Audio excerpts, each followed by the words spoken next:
সুপ্রিয় শিক্ষার্থীরা, আজকে আমরা সপ্তম অধ্যায় পদার্থবিজ্ঞানের সপ্তম অধ্যায়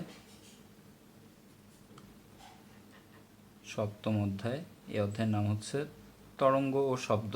তরঙ্গ ও শব্দ অধ্যায়ের আমরা স্পেসিফিক একটা টপিক তরঙ্গ নিয়ে আজকে আলোচনা করব। তো এই তরঙ্গ নিয়ে আলোচনা আমরা ক্লাসেও একবার করেছি, মোটামুটি কয়েকটা সংজ্ঞা নিয়ে আমরা ক্লাসে আলোচনা করতে পেরেছিলাম। এরপরে আমাদের হাতে সময় ছিল না বিধায় আমরা আলোচনার কন্টিনিউ করতে পারিনি। তো যেহেতু করোনার কারণে আবার লকডাউন শুরু হয়ে গেল, তো এই লকডাউনে নতুন করে যেহেতু আবার অনলাইনে আমরা তরঙ্গ পড়তে যাচ্ছি, এই জন্য তরঙ্গ আমরা 1 নম্বর লেকচার থেকে আবার শুরু করলাম। তো দেখো, তরঙ্গ জানতে গেলে আমাদেরকে এই কয়েকটা সংজ্ঞা জানতে হবে: তরঙ্গ, পর্যায়কাল, কম্পাঙ্ক, তরঙ্গ বেগ, তরঙ্গ দৈর্ঘ্য, বিস্তার এবং দশা। এই 7টা সংজ্ঞা জানতে হবে। এই 7টা সংজ্ঞার সাথে যখন আমরা পরিচিত হব তখনই আমরা মোটামুটি তরঙ্গকে বুঝে ফেলব। এই 7টা সংজ্ঞাকে বুঝে যদি সংজ্ঞাগুলো মুখস্থ করি, সাথে কয়েকটা উদাহরণও দেখি, তাহলে আমরা তরঙ্গকে ডিটেলসে মোটামুটি ইন ব্রিফ জেনে ফেলব। চলো 1 নম্বর লেকচারে আজকে ইন ব্রিফে আমরা তরঙ্গকে জেনে ফেলি। একদম সর্বপ্রথম যেটা দরকার সেটা হচ্ছে তরঙ্গের জন্য মাধ্যম। যখনই তোমার তরঙ্গ প্রয়োজন হবে তখন তরঙ্গের জন্য যে জিনিসটা সবার আগে তোমার লাগবে সেটা হচ্ছে মাধ্যম। মাধ্যম ছাড়া তরঙ্গ ইম্পসিবল। যখন কোথাও কোনো মাধ্যম নেই তখন সেখানে তরঙ্গ চলতে পারবে না। তরঙ্গের জন্য যে জিনিসটা সবচেয়ে বেশি জরুরি সেটা হচ্ছে মাধ্যম। শূন্য মাধ্যমের মধ্যেও তরঙ্গ চলতে পারে। শূন্য মাধ্যমের মধ্যে দিয়ে আলো আসে, আলো এক প্রকার তরঙ্গ, তো সেটাও একটা মাধ্যম। আবার পানি, এটাও একটা মাধ্যম। বায়ু, এটাও একটা মাধ্যম। আলো পানির মধ্যেও চলাচল করতে পারে, বায়ুর মধ্যেও চলাচল করতে পারে, যে কোনো স্বচ্ছ মাধ্যমের মধ্যেই চলাচল করতে পারে। তো মাধ্যম, তরঙ্গের জন্য আমাদেরকে সবার প্রথমে যেটা চিন্তা হবে সেটা হচ্ছে মাধ্যম। মাধ্যম ছাড়া তরঙ্গ চলবে না। শূন্য মাধ্যমটাও এক জাতীয় মাধ্যম, এর মধ্যে দিয়ে তরঙ্গ চলাচল করে। শূন্য মাধ্যমে এর ঘনত্ব শূন্য বিধে এটাকে শূন্য মাধ্যম বলা হয়। তো শূন্য মাধ্যমে ঘনত্ব শূন্য মানে যে একবারেই কিছু নেই তা নয়, কিছু না কিছু পদার্থ আছে, তবে সেই পদার্থগুলো তরঙ্গ চলাচলের জন্য ব্যবহৃত হয় না। তো আমাদের তরঙ্গের জন্য সবার প্রথম যেটা লাগবে সেটা হচ্ছে মাধ্যম। দ্বিতীয়তে তরঙ্গের জন্য যেটা লাগবে সেটা হচ্ছে তরঙ্গ হইতে হইলে বস্তুকে পর্যাবৃত্তভাবে আন্দোলিত হইতে হবে। পর্যাবৃত্ত আন্দোলন থাকতে হবে। পর্যাবৃত্ত আন্দোলনটা কী জিনিস? পর্যায়ক্রমে তাকে দুলতে হবে। মনে করো একটা দোলনা কীভাবে দুলে? একটা দোলনাকে যদি আমরা ছেড়ে দিই সেটা এরকম দুলতে থাকবে। তো তার দোলনটা মোটামুটি একটা নির্দিষ্ট সময় পর পর একটা নির্দিষ্ট বিন্দু দিয়ে অতিক্রম করতেছে। তো এটাকে আমরা পর্যাবৃত্ত আন্দোলন বলি। আমরা পর্যাবৃত্ত গতির সংজ্ঞা জেনেছি আগে। পর্যাবৃত্ত গতির সংজ্ঞা হচ্ছে যে কোনো একটা বস্তু যদি পর্যায়কালের অর্ধেক সময় কোনো একটা বস্তু যদি তার তার গতিপথে কোনো একটা নির্দিষ্ট বিন্দুকে যদি নির্দিষ্ট সময় পরপর অতিক্রম করে তাহলে সেটাকে পর্যাবৃত্ত গতি বলে। আর পর্যাবৃত্ত আন্দোলন হচ্ছে একটা নির্দিষ্ট সময় পরপর সে নির্দিষ্ট একটা বিন্দুকে অতিক্রম করবে, কিন্তু এই ক্ষেত্রে সে অনবরত শুধু সামনের দিকেই যাবে না। মনে করে যে কোনো একটা সার্টেন কণা, ধরলাম একটা নির্দিষ্ট কণা, এই কণাটা যখন কোনো একটা মাধ্যমের মধ্য দিয়ে পর্যাবৃত্তভাবে আন্দোলিত হবে তখন সে কীভাবে আসলে আন্দোলিত হবে? সে কিছুটা সামনে যাবে, কিছুটা আবার পিছনে আসবে, আবার পর মুহূর্তে অল্প একটু সামনে যাবে, আবার অল্প একটু পিছনে আসবে, আবার তার চেয়ে অল্প একটু সামনে যাবে, তার চেয়ে অল্প একটু পিছনে আসবে, একবারে থেমে যাবে। এরকম করে একটা কণা দুলতে দুলতে দুলতে দুলতে থেমে যায়। মনে করো আমরা যখনই বায়ু প্রবাহ দেখি, বায়ু প্রবাহ অ্যাকচুয়ালি এরকমই। মাধ্যমের মধ্যে কোনো একটা কণাকে বাতাসে এরকম দুলায়িত করে বায়ুটা প্রবাহিত হচ্ছে। বায়ুর মধ্যে দিয়ে শব্দটা এভাবে একটা কণাকে বাড়ি দিয়ে দুলাইতে থাকে।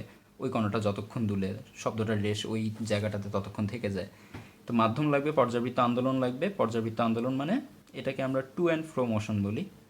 যখন পর্যাবৃত্ত আন্দোলন লাগবে তখন আমাদেরকে টু অ্যান্ড ফ্রো মোশনে কণাটাকে দুলাইতে পারতে হবে, কণাটাকে দুলতে দিতে হবে টু অ্যান্ড ফ্রো মোশনে। অর্থাৎ সে সামনে যাবে, পিছনে আসবে। সামনে যতটুকু যাবে কোনো একটা পয়েন্ট থেকে, ওই পয়েন্ট থেকে পিছনে ঠিক ততটুকু আসবে। মনে করি এই পয়েন্ট থেকে সে সামনে যতটুকু যাবে, এই পয়েন্ট থেকে পিছনেও ততটুকু আসবে। এই ধরনের মোশনকে আমরা বলি টু অ্যান্ড ফ্রো মোশন। পর্যাবৃত্ত আন্দোলন হচ্ছে এক ধরনের টু অ্যান্ড ফ্রো মোশন। তো তরঙ্গের জন্য মাধ্যম দরকার, পর্যাবৃত্ত আন্দোলন দরকার। তরঙ্গের ফলে আরও কয়েকটা বিষয় খেয়াল রাখতে হয়, সেটা হচ্ছে শক্তি। তরঙ্গের জন্য শক্তি, তরঙ্গের মধ্য দিয়ে সবচেয়ে যে জিনিসটা গুরুত্বপূর্ণ ঘটে সেটা হচ্ছে তরঙ্গের মধ্যে দিয়ে শক্তি আদান প্রদান হয়, তরঙ্গের মাধ্যমে এক জায়গা থেকে আরেক জায়গায় শক্তি ট্রান্সফার করা যায়। ওকে।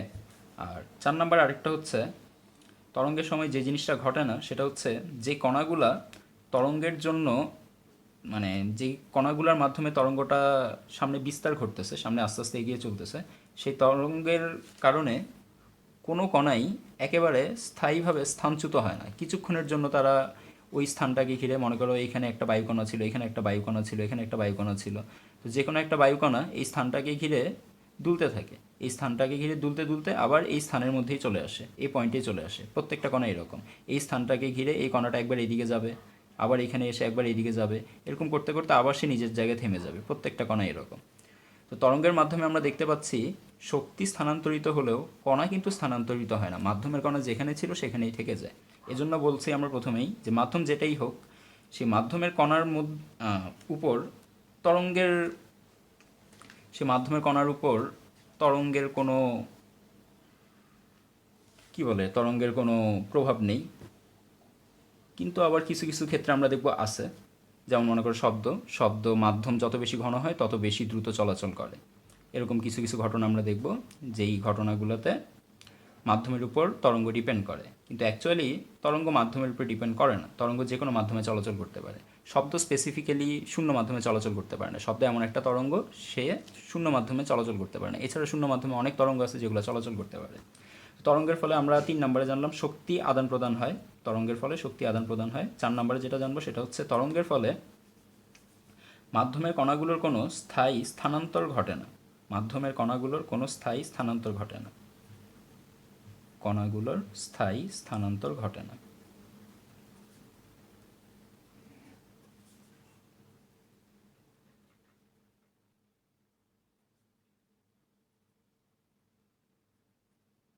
ওকে। এবার এই 4টা পয়েন্টকে একত্রিত করলে আমরা তরঙ্গের সংজ্ঞাটা পেয়ে যাব। তার আগে 4টা পয়েন্টকে আমরা একটু ভিজুয়ালাইজ করার চেষ্টা করি, একটু দেখার চেষ্টা করি। মনে করো ব্যাপারটা হচ্ছে এরকম, মনে করো এটা হচ্ছে পুকুর, পুকুরের মধ্যে হঠাৎ করে একটা ঢিল এসে পড়লো। যখনই ঢিল এসে পড়বে, এই ঢিলটা এসে যখনই পুকুরের মধ্যে পড়বে, মনে করো পুকুর এর আগে এরকম নিস্তরঙ্গ ছিল, যখনই ঢিলটা এসে পড়বে তখনই ঢিলের কারণে পুকুরের পানিতে একটা ঢেউ সৃষ্টি হবে। এই পুকুরের পানিতে একটা ঢেউ সৃষ্টি হবে, চারিদিকে মনে হবে যে ঢেউ চলে যাচ্ছে, মনে হবে যে পুকুরের মাঝখানের পানিগুলো পুকুরের পাড়ে চলে আসতেছে। কিন্তু এরকম করলে দেখা যেত একসময় পুকুরের পাড়ে বেশি পানি, পুকুরের মাঝখানে কম পানি, কিন্তু এরকম তো হয় না। পুকুরের পাড়ে যতটুকু পানি থাকার কথা ততটুকুই থাকে, পুকুরের মাঝখানে যতটুকু পানি থাকার কথা ততটুকুই থাকে। তার মানে এখানে আমরা বলতে পারি পানিগুলোর কিন্তু স্থানান্তর হচ্ছে না। কি হচ্ছে? মনে করো তরঙ্গের আগে এখানে কোনো একটা ভাসমান একটা কচুরিপানা ছিল, মনে করো এখানে কোনো একটা কচুরিপানা আছে, এরকম মনে করো কোনো একটা কচুরিপানা আছে ভাসমান। তো যখনই তরঙ্গটা ঘটবে, তরঙ্গের ফলে দেখবে এই কচুরিপানাটা তার আগের জায়গায় থাকতেছে না, কিছুটা হলেও সামনে এগিয়ে আসতেছে, মনে করো এই জায়গায় চলে আসছে। তো এই যে কচুরিপানাটা কিছুটা সামনে এগিয়ে আসছে, কেন এগিয়ে আসছে? শক্তি ছাড়া কি কাউকে স্থানান্তর করা সম্ভব? কচুরিপানাটা যেহেতু এখান থেকে এখানে আসছে, তার মানে কাজ হয়েছে। আর যখনই কাজ করবা, মনে রাখবা কাজ করতে হলে, কচুরিপানাটা যেহেতু এখান থেকে এখানে আসছে সেহেতু কাজ হয়েছে, আর এই কাজটা করতে হলে যেটা জরুরি সেটা হচ্ছে শক্তি। তাহলে এই শক্তিটা সে কোত্থেকে পেল? এই যে পাথরটা এসে নিচে পড়ছিল, পাথরটা এসে নিচে পড়ার ফলে পাথরটার মধ্যে যে শক্তিটা ছিল সেই শক্তিটা এখানে তরঙ্গ সৃষ্টি করছে, এবং শক্তি কখনো ভ্যানিশ হয় না। তাই এই শক্তিটা এই মাধ্যমের মধ্য দিয়ে প্রবাহিত হয়ে এই নদীর বা পুকুরের পাড় পর্যন্ত আসে, আর আসার সময় পুকুরের পানির উপর আগে থেকে যা ছিল সেগুলোকে ভাসিয়ে ভাসিয়ে নিয়ে আসে। ঠিক আছে? এটা একটা তরঙ্গ। আমরা যখন কথা বলি, মনে করেন আমরা কথা বলতেছি বা কোনো কিছুর আওয়াজ হচ্ছে, এই আওয়াজগুলো যখন কোনো একটা মাধ্যমের মধ্যে দিয়ে ছড়িয়ে পড়ে তখন কিভাবে ছড়িয়ে পড়ে? মনে করো আমরা বায়ুস্তর কল্পনা করি, বায়ুস্তর আগে এরকম পরস্পর সমান্তরাল ছিল। বায়ু যেখানেই থাকুক, আমার ঘরের বায়ু সুষম বায়ু থাকবে, কোথাও বায়ু একটু বেশি ঘনত্ব, কোথাও একটু কম ঘনত্ব, এরকম থাকবে না। আমার বায়ু ঘরের মধ্যে যেখানে, ঘরের মধ্যে যে বায়ুস্তরটা আছে, ছোটোখাটো একটা বায়ুস্তর আছে, এই বায়ুস্তরের সব জায়গায় বায়ুর ঘনত্বের, মানে বায়ুর মধ্যে মোটামুটি প্রত্যেকটা বায়ুকণার মধ্যে এরকম সমান সমান দূরত্ব আছে ধরা যায়। বা আমরা যদি বাইরের কোনো পরিবেশের কথা চিন্তা করি, ওই বাইরের পরিবেশেও কোথাও বাতাস একটু বেশি আছে, কোথাও বাতাস একটু কম আছে, এরকম না। বায়ু প্রবাহ এক জিনিস, কোনো কোনো জায়গায় বায়ু প্রবাহ বেশি, কোনো কোনো জায়গায় বায়ু প্রবাহ কম, সেটা এক জিনিস। কিন্তু ঘরের বাইরে কোনো জায়গায় গিয়ে দেখলাম যে ওইখানে বাতাস বেশি অনেক, মানে ওইখানে বাতাসটা অনেক ভারী, গিয়ে আমার অনেক ভারী লাগতেছে। আবার কোনো জায়গায় গিয়ে দেখলাম বাতাস অনেক হালকা, ওইখানে আমার শ্বাস নিতে কষ্ট হচ্ছে। কোনো জায়গায় গিয়ে দেখলাম বাতাস বেশি, শ্বাস নিতে খুব ইজি নেওয়া যাচ্ছে, আবার কোনো জায়গায় গিয়ে দেখলাম যে ব্রিদ ইন করতে খুব প্রবলেম হচ্ছে। এরকম তো হয় না। ঘর থেকে বেরিয়ে আমরা যেখানেই যাই না কেন সব জায়গায় মোটামুটি একই লেভেলের একটা অক্সিজেন ফ্লো আমরা পেয়ে থাকি। তার মানে আমরা বলতে পারি আমরা আমাদের ঘরের চারপাশে বা যে কোনো পরিবেশে মোটামুটি বায়ু সুষমভাবেই থাকে। তো বায়ুর এই সুষমভাবে থাকাটাকে আমরা এরকম রেখার সাহায্যে বর্ণনা করলাম। এটা বায়ুর মনে করো একটা লেয়ার, এটা বায়ুর আরেকটা লেয়ার। মনে করো এই হচ্ছে আমার খাতাটা, খাতার উপরে এখানে একটা বায়ুর লেয়ার আছে, এখানে একটা বায়ুর লেয়ার আছে, এখানে একটা বায়ুর লেয়ার আছে, এখানে একটা বায়ুর লেয়ার আছে, এরকম করে বাতাসের লেয়ার আছে। তো এই যে বাতাসের লেয়ারগুলো আছে, এই বাতাসের লেয়ারগুলোতে যখনই আমি একটা শব্দ করি, শব্দটা এসে বাতাসের এই লেয়ারগুলোতে একটা ধাক্কা দেয়। যখনই বাতাসের লেয়ারগুলোকে ধাক্কা দেয়, এই লেয়ারটা ধাক্কা খেয়ে, এই লেয়ারটা আগে ছিল এই জায়গায়, এই জায়গা থেকে সে ধাক্কা খেয়ে পরের লেয়ারের সাথে গিয়ে কিছুটা ক্লোজ হয়ে যায়। এবং পরের লেয়ারটার সাথে অ্যাকচুয়ালি ক্লোজ হওয়ার আগে পরের লেয়ারটাকে একটা ধাক্কা মারে। পরের লেয়ার সেই ধাক্কাটা খেয়ে এখান থেকে পরের লেয়ারটা তৃতীয় লেয়ারের কাছে চলে যায়। দুইটা লেয়ার মিলে তৃতীয় লেয়ার গঠন করলো। এবার তৃতীয় লেয়ারটা গিয়ে আবার চতুর্থ লেয়ারটাকে ছোট্ট একটা ধাক্কা মারে। চতুর্থ লেয়ার গিয়ে আবার পঞ্চম লেয়ারটাকে ছোট্ট আরেকটা ধাক্কা মারে। এই যে ধাক্কাগুলা, এই ধাক্কাগুলোর ফলে এখানে কি ঘটতেছে দেখো তো। ধাক্কাগুলোর ফলে কোনো কোনো জায়গায় বায়ুস্তরটা একটু সংকুচিত হয়ে যাচ্ছে এবং এই জায়গার বায়ুস্তরগুলো তো সামনে চলে এসেছে, ফলে এই স্তরের বায়ুগুলো প্রসারিত হয়ে যাচ্ছে। মানে বাতাসের মধ্যে একটা সংকুচিত এরিয়া তৈরি হচ্ছে, একটা প্রসারিত এরিয়া তৈরি হচ্ছে। যতক্ষণ ধরে বাতাসের মধ্য দিয়ে এইখান থেকে এই জায়গার মধ্যে শব্দ যাবে, এই যে এখান থেকে শব্দটা যখন এই জায়গার মধ্যে দিয়ে পাস করে এই জায়গায় আসবে, ততক্ষণ এই বায়ুর মধ্যে একটা সংকোচন প্রসারণ চলতে থাকবে। এই সংকোচন প্রসারণের মধ্য দিয়ে সামনের দিকে বায়ু অগ্রসর হবে। তো এটাও একটা তরঙ্গ। পুকুরে যখন আমরা ঢিল ছুড়লাম, এটাও একটা তরঙ্গ। আমরা যখন কোনো একটা দোলনায় দুলি, মনে করি এখানে একটা দোলনা আছে, আমরা যখন দোলনায় করে দোলার চেষ্টা করি, এটা দোলনা হয়নি, এটাকে আমরা সিম্পল পেন্ডুলাম বলতে পারি। ঘড়িতে থাকে, গ্র্যান্ডফাদার ক্লকে থাকে। তো ধরে নিলাম যে এটা হচ্ছে একটা সিম্পল পেন্ডুলাম। সিম্পল পেন্ডুলাম যখন দুলে সেটাও একটা তরঙ্গ, এটাও একটা তরঙ্গের এক্সাম্পল। এছাড়া যখন আমরা দোলনায় করে দুলবো, মনে করি এটা হচ্ছে একটা সিলিং থেকে এই জায়গায় দুইটা দড়ির সাথে এই জায়গায় মনে করে একটা দোলনা বাঁধা আছে, এই জায়গায় একটা দোলনা বাঁধা আছে, এরকম করে একটা দোলনা বাঁধা আছে। এই দোলনাতে মনে করে কোনো একজন মানুষ বসে আছে, দোলনাতে মনে করে কোনো একজন মানুষ বসে আছে। ওকে, তো এই যে দোলনা, এই দোলনাতে করে কেউ যখন দুলে, সেটাও একটা তরঙ্গের উদাহরণ। সে দেখো কোনো একটা পয়েন্টে ছিল, এই পয়েন্ট থেকে একবার দুলতে দুলতে এদিকে আসলো, আবার দুলতে দুলতে এদিকে গেল। কোনো একটা পয়েন্টে ছিল, পয়েন্ট থেকে দুলতে দুলতে একবার এই দিকে আসলো, আস্তে আস্তে থেমে যাচ্ছে, থেমে আবার ওই পয়েন্টের দিকে এসে আবার পিছন দিকে যাচ্ছে। এরকম করে দুলতে থাকলে সেটা সিম্পল পেন্ডুলামকেই ফলো করতেছে। সিম্পল পেন্ডুলাম, দোলনা, এগুলাও তরঙ্গ, কিন্তু তফাৎ আছে, সবাই এক জাতের তরঙ্গ না। আমরা তরঙ্গ নিয়ে অনেক ডিটেলসে আলোচনা পাবো যখন আমরা এইচএসসি লেভেলে উঠবো। এইচএসসি লেভেলে তরঙ্গ নিয়ে 2টা চ্যাপ্টার আছে। একটাতে তরঙ্গের ভূমিকা আলোচনা করছে, তরঙ্গের ভূমিকা হচ্ছে তরঙ্গ কীভাবে চিনতে হবে। পর্যাবৃত্ত গতি নিয়ে একটা চ্যাপ্টার আলোচনা করেছে এবং পরের চ্যাপ্টারে তরঙ্গ নিয়ে আলোচনা করেছে। আমরা যদি ফিজিক্স ফার্স্ট পেপারে যাই, এইচএসসিতে ফিজিক্স ফার্স্ট পেপার পড়তে যাই, যখন আমরা ফিজিক্স ফার্স্ট পেপার পড়তে যাব, তখন আমরা চ্যাপ্টার 8 এবং চ্যাপ্টার 9, এই 2টা চ্যাপ্টারে তরঙ্গ পাবো। চ্যাপ্টার 8-এ তরঙ্গের ইনিশিয়াল কথাবার্তা, তরঙ্গ চেনার জন্য ইনিশিয়াল কথাবার্তা, এবং চ্যাপ্টার 9-এ স্পেসিফিক্যালি তরঙ্গকেই আলোচনা করছে। এখানে সব ধরনের স্পন্দন নিয়ে আলোচনা করছে, সব ধরনের স্পন্দন গতি নিয়ে আলোচনা করছে, আর এখানে শুধুমাত্র তরঙ্গ নিয়ে আলোচনা করছে। তো এগুলো আমরা ফিজিক্স ফার্স্ট পেপারে পাবো যখন আমরা এইচএসসি লেভেলে যাব। তো তার আগে আমরা 9-10-এ বা এসএসসি লেভেলে তরঙ্গকে যতটুকু চেনা যায় একটু দেখি। তো আমরা দেখলাম এখানে মোটামুটি 4 ধরনের তরঙ্গ। এটা একটা শব্দ সংকোচন প্রসারণের মাধ্যমে চলতেছে, এটা একটা সংকোচন, এটা একটা প্রসারণ। পুকুরের ঢেউ, পুকুরে যখন ঢিল মারি তখন যে ঢেউটা সৃষ্টি হয়, সেই ঢেউটা এইভাবে চলতেছে। তো এটা অ্যাকচুয়ালি এখানে ডিটেলসের আলোচনা না করে আমরা যখন সামনে যাব তখন এই ঢেউ নিয়ে স্পেসিফিক্যালি আলোচনা করব। এই ঢেউটা এক ধরনের তরঙ্গ, এক জাতের তরঙ্গ, সংকোচন প্রসারণ আরেক জাতের তরঙ্গ। এখানে অ্যাকচুয়ালি ঢেউয়ের মতোই কাজ হচ্ছে, এখানেও ঢেউয়ের মতোই কাজ হচ্ছে, সংকোচন প্রসারণ হচ্ছে না। এগুলোও পুকুরের ঢেউকে ফলো করে। আমরা ডিটেলসে জানবো আস্তে আস্তে। তো চলো আগে আমরা তরঙ্গের সংজ্ঞাটা জেনে নেই। তরঙ্গ কাকে বলে? তরঙ্গ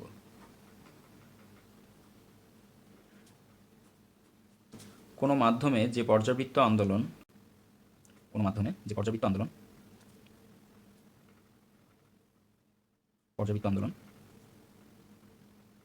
মাধ্যমের কণাগুলোকে স্থানান্তরিত না করে মাধ্যমের কণাগুলোকে স্থায়ী স্থানান্তরিত না করে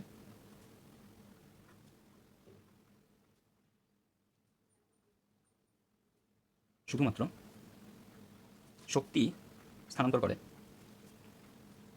সেই পর্যাবৃত্ত আন্দোলনকে তরঙ্গ বলে। সেই পর্যাবৃত্ত আন্দোলনকে তরঙ্গ বলে।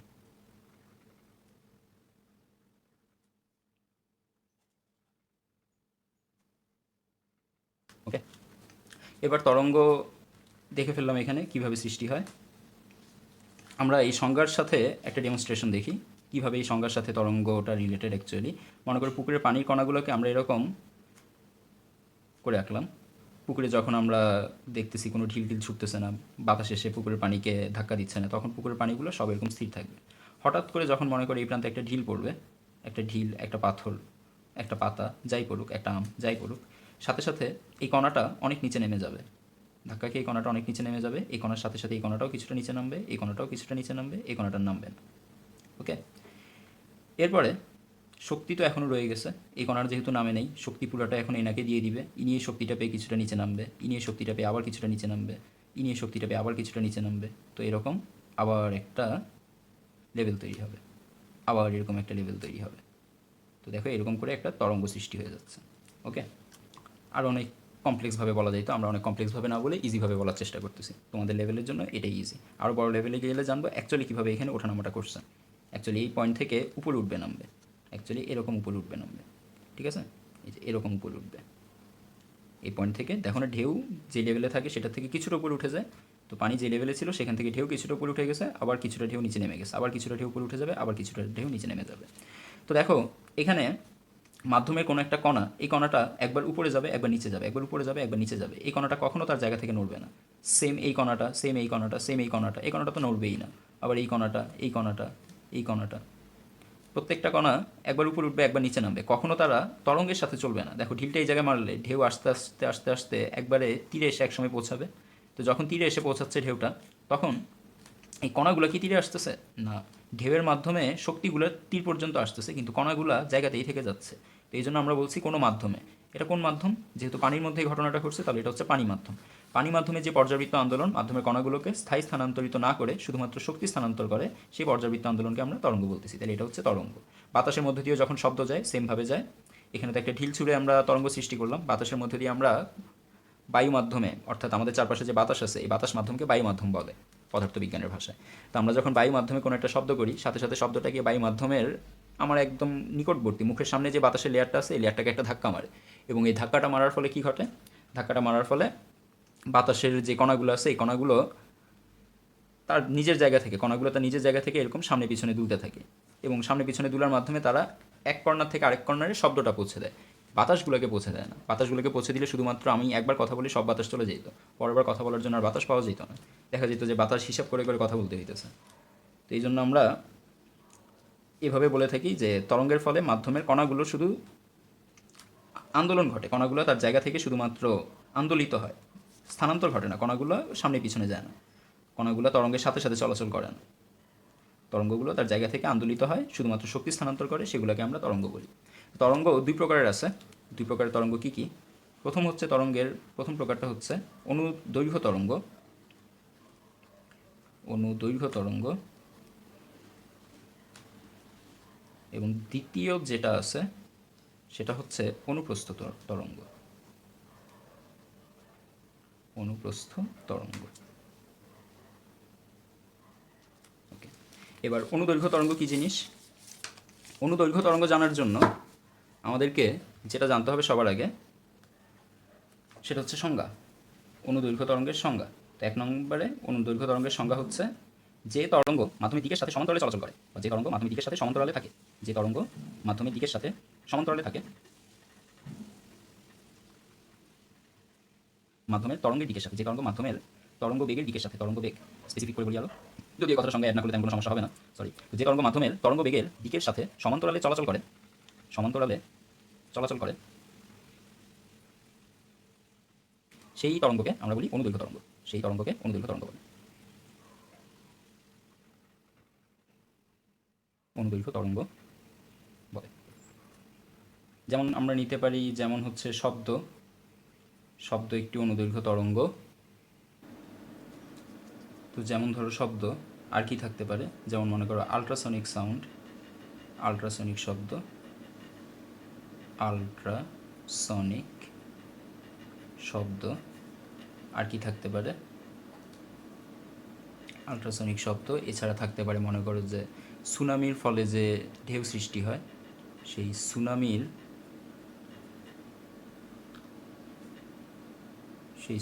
ঢেউ।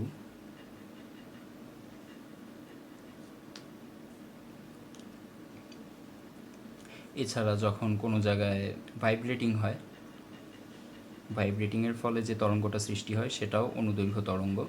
তো এরকম অসংখ্য উদাহরণ আছে। আমরা আরও একটু উদাহরণ দিতে পারি। ভূমিকম্পের ফলে, ভূমিকম্পের সময় মাটিতে যে কম্পনের সৃষ্টি হয় বা ভূমিকম্পের যে প্রাইমারি ওয়েভ, যেটা প্রাইমারি ওয়েভ, এটাকে অনেকে পি ওয়েভ নামে ডেকে থাকে, পি ওয়েভ নামে ডেকে থাকে।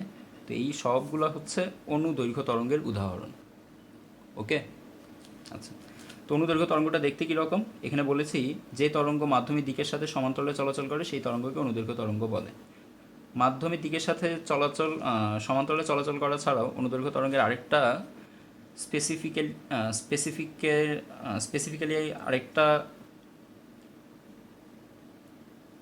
আরেকটা ফ্যাক্ট আছে, সেটা হচ্ছে তরঙ্গর যেই চলাচলের সিস্টেমটা, সেই চলাচলের সিস্টেমটা হবে সংকোচন প্রসারণের মাধ্যমে। তো তরঙ্গটা চলাচল করবে, অনুদৈর্ঘ্য তরঙ্গ চলাচল করবে সংকোচন প্রসারণের ফলে বা মাধ্যমে। একটা সংকোচন থাকবে, একটা প্রসারণ থাকবে। সংকোচন প্রসারণের মাধ্যমে একটা অনুদৈর্ঘ্য তরঙ্গ গঠিত হবে। একটা অনুদৈর্ঘ্য তরঙ্গ মানে কি? একটা অনুদৈর্ঘ্য তরঙ্গ মানে হচ্ছে একটা অনুদৈর্ঘ্য তরঙ্গ সমান একটি সংকোচন প্লাস একটি প্রসারণ, একটি সংকোচন প্লাস একটি প্রসারণ। ক্লিয়ার? আচ্ছা, ওকে। তো একটা অনুদৈর্ঘ্য তরঙ্গ সমান সমান একটি সংকোচন একটি প্রসারণ কিভাবে থাকবে? মনে করো প্রথমে তরঙ্গ শুরু হওয়ার আগে, তরঙ্গ চলাচল করার আগে মাধ্যমের যেই মাধ্যমই হোক সেই মাধ্যমের স্তরগুলোকে আমরা এরকম লেয়ারে ভাগ করে নিলাম। 1টা 2টা 3টা 4টা 5টা 6টা লেয়ারে ভাগ করে নিলাম। তো প্রথমে শব্দ এসে যে কোনো একটা লেয়ারকে ধাক্কা মারবে, ওই লেয়ারটা গিয়ে পরবর্তী লেয়ারের সাথে এই লেয়ারটা গিয়ে লেয়ারকে ধাক্কা মেরে একত্রিত হয়ে যাবে। এই লেয়ারটা 2টা লেয়ার এসে নাকি এই তৃতীয় লেয়ারকে ধাক্কা মেরে একত্রিত হয়ে যাবে। এরকম করে এই লেয়ারটা ধাক্কা পাওয়ার সাথে সাথে দেখা যাবে সে সামনে এসে অনেকগুলো লেয়ারের সাথে একত্রিত হয়ে গেছে। ধাক্কা মারতে মারতে মারতে মারতে এই লেয়ারগুলোকে মনে করো তোমার সামনে মনে করো অনেকগুলো কাঠের তক্তা আছে, তুমি অনবরত ঘুষি মারতে থাকলে, মারতে মারতে মারতে মারতে একসময় গিয়ে দেখা যাবে যে তুমি আর ঘুষি মেরে সামনে আগাইতে পারতেছো না। তক্তাগুলো দেখা গেছে নিচে পড়ে ব্লক হয়ে গেছে, আর স্মুথলি ধাক্কা মেরে মেরে আগানো যাচ্ছে না। তো এরকম ঘটনা ঘটবে বায়ুর ক্ষেত্র বা যে কোনো মাধ্যমের ক্ষেত্র। প্রথম লেয়ারটা ধাক্কা পাওয়ার সাথে সাথে সে গিয়ে একবারে আটকায়া যাবে, সে অনবরত যেতে পারবে না। দেখা যাবে যে বায়ুর মাঝখানে তো একটু ফাঁকা জায়গা থাকে, ফাঁকা জায়গাগুলো যখন ভ্যানিশ হয়ে যাবে তখন দেখা যাবে বায়ুটা খুব কম জায়গার মধ্যে চলে আসছে। তো তখন আর এই লেয়ারটা আর সামনে এগোতে পারবে না, এই লেয়ারগুলো সেম সামনে এগোতে পারবে না। কিন্তু তারা তাদের পাশের লেয়ারকে একটা ধাক্কা মেরে দিবে, তখন এই পাশের লেয়ারটা গিয়ে আবার দূরে এরকম সেমভাবে একটা সংকোচন তৈরি করবে এবং তারাও একসময় আটকে যাবে, তারাও একটা জায়গার পর আর যেতে পারবে না। তখন তারা তাদের পার্শ্ববর্তী লেয়ারটাকে ধাক্কা মারার মাধ্যমে আবার দূরে আরেকটা এরকম কনজাস্টেড এরিয়া তৈরি করবে। কনজাস্টেড এরিয়ার মধ্যে বায়ুগুলো এসে খুবই কনজাস্টেডভাবে থাকার পরে বায়ু আর সামনে এগোতে পারতেছে না, তখন না এগোতে পারার কারণে আরেকজনকে পাস করে দিল শক্তিটা, সে গিয়ে আরেকটু দূরে গিয়ে আরেকটা কনজাস্টেড এরিয়া তৈরি করলো, ইনি আবার পাস করে দিল, আরেকটা কনজাস্টেড এরিয়া তৈরি হলো। তাহলে এখানে আমরা দেখতে পাচ্ছি সংকোচন তৈরি হয়েছে 3টা। আর সংকোচনের সময় এই জায়গাটাতে আমরা ধরে নিলাম যে এখান থেকে এই পর্যন্ত একটা প্রসারণ তৈরি হয়েছে, মানে একটা খালি জায়গা তৈরি হয়েছে। এই খালি জায়গাগুলোকে আমরা বলবো প্রসারণ, আর যে জায়গাগুলো বায়ু গিয়ে জমাট বেঁধে গেছে সেই জায়গাগুলোকে আমরা বলবো সংকোচন। তো দেখো একটা সংকোচন একটা প্রসারণ মিলে এখানে একটা তরঙ্গ, একটা অনুদৈর্ঘ্য তরঙ্গ, এখানে আরেকটা অনুদৈর্ঘ্য তরঙ্গ, এখানে আরেকটা অনুদৈর্ঘ্য তরঙ্গ। তাহলে আমরা বুঝতে পারলাম অনুদৈর্ঘ্য তরঙ্গগুলো একটা সংকোচন একটা প্রসারণের মাধ্যমে সঞ্চালিত হয়। এবার আরও একটা গুরুত্বপূর্ণ কথা যেটা, সেটা হচ্ছে অনুদৈর্ঘ্য তরঙ্গ। দেখো তরঙ্গটা যাচ্ছে কিভাবে। আমি যখন এইখানে শব্দ করছি, শব্দটা এই পয়েন্ট থেকে এই পয়েন্টের দিকে আসছে, এইভাবে গিয়েছে শব্দটা। তো শব্দটা যদি এইভাবে যায়, দেখো এই যে তরঙ্গটা মাধ্যমের দিকের সাথে, এই যে মাধ্যমের দিক যেটা, সেই মাধ্যমের দিকের সাথে তরঙ্গটা, এটা মাধ্যমের দিক, মাধ্যম এই যে এই পয়েন্টের সাথে এই দিকে এগোচ্ছে, তো মাধ্যমের দিকের সাথে তরঙ্গটা দেখো সমান্তরালে চলতেছে। এই যে মাধ্যমের ডিরেকশন যেটা, সেই মাধ্যমের সাথে তরঙ্গটা সমান্তরালে চলতেছে, এইভাবে ধাক্কা মেরে মেরে চলতেছে, এভাবে সমান্তরালে গিয়ে গিয়ে, এই যে এইভাবে সমান্তরালে গিয়ে গিয়ে তরঙ্গটা সামনের দিকে অগ্রসর হচ্ছে। তো এই জন্য বলা হয় মাধ্যমিক দিকের সাথে সমান্তরালে চলাচল করে। অর্থাৎ এই তরঙ্গটার, এই যে তরঙ্গের লাইন, এই তরঙ্গের লাইনের সাথে এটাই মাধ্যম, এটাই হচ্ছে তাদের মাধ্যমের দিক। তো এই মাধ্যমের মধ্য দিয়ে যখন তরঙ্গটা যাচ্ছে, এইটা তার পাশেরটাকে ধাক্কা মারলো, পাশেরটা তার পাশেরটাকে ধাক্কা মারবে, তো এটা পাশেরটাকে ধাক্কা মারলো, এটা সমান্তরালভাবে গিয়ে তার পাশেরটাকে ধাক্কা মারলো, এটা আবার সমান্তরালভাবে গিয়ে তার পাশেরটাকে ধাক্কা মারলো। এরকম সমান্তরালে ধাক্কা মারতে মারতে তরঙ্গটা অগ্রসর হয় দেখে আমরা বলি মাধ্যমিক দিকের সাথে তরঙ্গটা সমান্তরালে চলাচল করে। ক্লিয়ার? ওকে, তো অনুদৈর্ঘ্য তরঙ্গ দেখা হলো। এবার আমাদের লাগবে যেটা, সেটা হচ্ছে অনুপ্রস্থ তরঙ্গ। অনুপ্রস্থ তরঙ্গ, আমরা অনুদৈর্ঘ্য তরঙ্গের অনেকগুলো উদাহরণ দেখলাম। আমরা আরও একটা উদাহরণ বলতে পারি, সেটা হচ্ছে মিউজিক শোনার সময়, কোনো একটা গান শোনার সময় উফারে যখন ভাইব্রেট করে, এই যে বাড়ি দিয়ে আবার পিছনে চলে আসে, বাড়ি দিয়ে আবার পিছনে চলে আসে, এরকম করে যখন ভাইব্রেট করে, উফারের সামনে যে একটা কালো অংশ থাকে, কালো অংশটা যে কাঁপাকাঁপি করে, এই কাঁপাকাঁপিটাও এক ধরনের অনুদৈর্ঘ্য তরঙ্গ। তো এই যে উদাহরণগুলো বললাম, এই উদাহরণগুলো খুব ইম্পর্ট্যান্ট। উদাহরণগুলো তোমরা আলাদা করে মুখস্থ করো, এগুলো পরীক্ষাতে এমসিকিউ আকারে আসবে। তো এগুলো মুখস্থ থাকলে এমসিকিউগুলোতে ফুল মার্ক পাবা। তো এই উদাহরণগুলো আমাদের লাগবে। তো অনুদৈর্ঘ্য তরঙ্গের পরে যেটা আছে সেটা হচ্ছে অনুপ্রস্থ তরঙ্গ। অনুপ্রস্থ তরঙ্গ,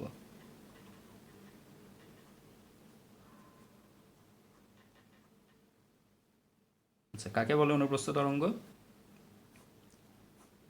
যেই তরঙ্গ মাধ্যমের দিকের সাথে সমকোণে অগ্রসর হয়, যেই তরঙ্গ মাধ্যমের দিকের সাথে, অর্থাৎ মাধ্যম তরঙ্গটাকে যেদিকে নিয়ে যাচ্ছে, মাধ্যম তরঙ্গটাকে যেদিকে নিয়ে যাচ্ছে সেই দিকের সাথে তরঙ্গটা যদি সমকোণে অগ্রসর হয়, মনে করো মাধ্যমের দিকে এটা আর তরঙ্গটা চলতেছে এরকম, মাধ্যমের দিকে এটা আর তরঙ্গটা চলতেছে এরকম, যদি এরকম একটা সমকোণ তৈরি করে করে চলে, এই যে এখানে একটা সমকোণ দেখা যাচ্ছে, এই যে আমার হাতের এই জায়গাটাতে একটা সমকোণ দেখা যাচ্ছে, এরকম সমকোণে যদি অগ্রসর হয় তাহলে সেটাকে আমরা বলবো অনুপ্রস্থ তরঙ্গ। তাহলে যেই তরঙ্গ মাধ্যমের দিকের সাথে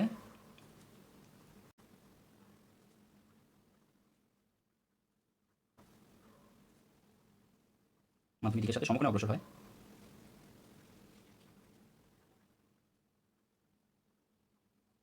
তাকে অনুপ্রস্থ তরঙ্গ বলে।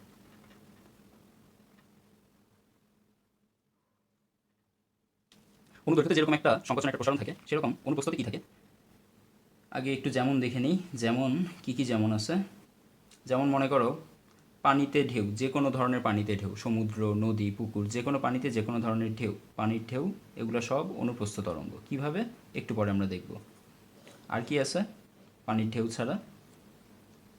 মনে করো ভূমিকম্পের পরে যে সেকেন্ডারি ওয়েভটা তৈরি হয়, সেই সেকেন্ডারি ওয়েভটা হচ্ছে ভূমিকম্পের, আর্থকোয়াকের সেকেন্ডারি ওয়েভটা হচ্ছে একটা অনুপ্রস্থ তরঙ্গ।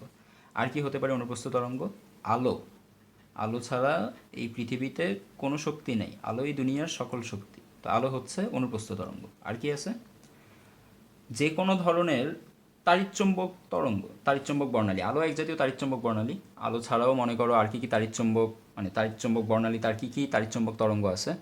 আলো ছাড়াও তাড়িৎচুম্বক বর্ণালীতে তরঙ্গ আছে, যেমন মনে করো এক্স রে তরঙ্গ আছে, যেমন মনে করো রেডিও তরঙ্গ আছে, যেমন মনে করো আলট্রাভায়োলেট তরঙ্গ আছে। আমরা যেই আলোতে দেখি, রং দেখি, ওই তরঙ্গগুলোও আলোতে আছে। তাহলে আমরা বলতে পারি তাড়িৎচুম্বক তরঙ্গ। তাড়িৎচুম্বক তরঙ্গ এক ধরনের অনুপ্রস্থ তরঙ্গ। খুব ইম্পর্ট্যান্ট একটা এমসিকিউ, পরীক্ষাতে আসে, মাথায় রেখো এটা, তাড়িৎচুম্বক তরঙ্গ। এখন পর্যন্ত আমরা অনুপ্রস্থ তরঙ্গের যে সংজ্ঞাগুলো দেখেছি, এবার এই সংজ্ঞাগুলোর মানে যেই উদাহরণগুলো দেখেছি, উদাহরণের সাথে সংজ্ঞাগুলো একটু মিলিয়ে দেখি।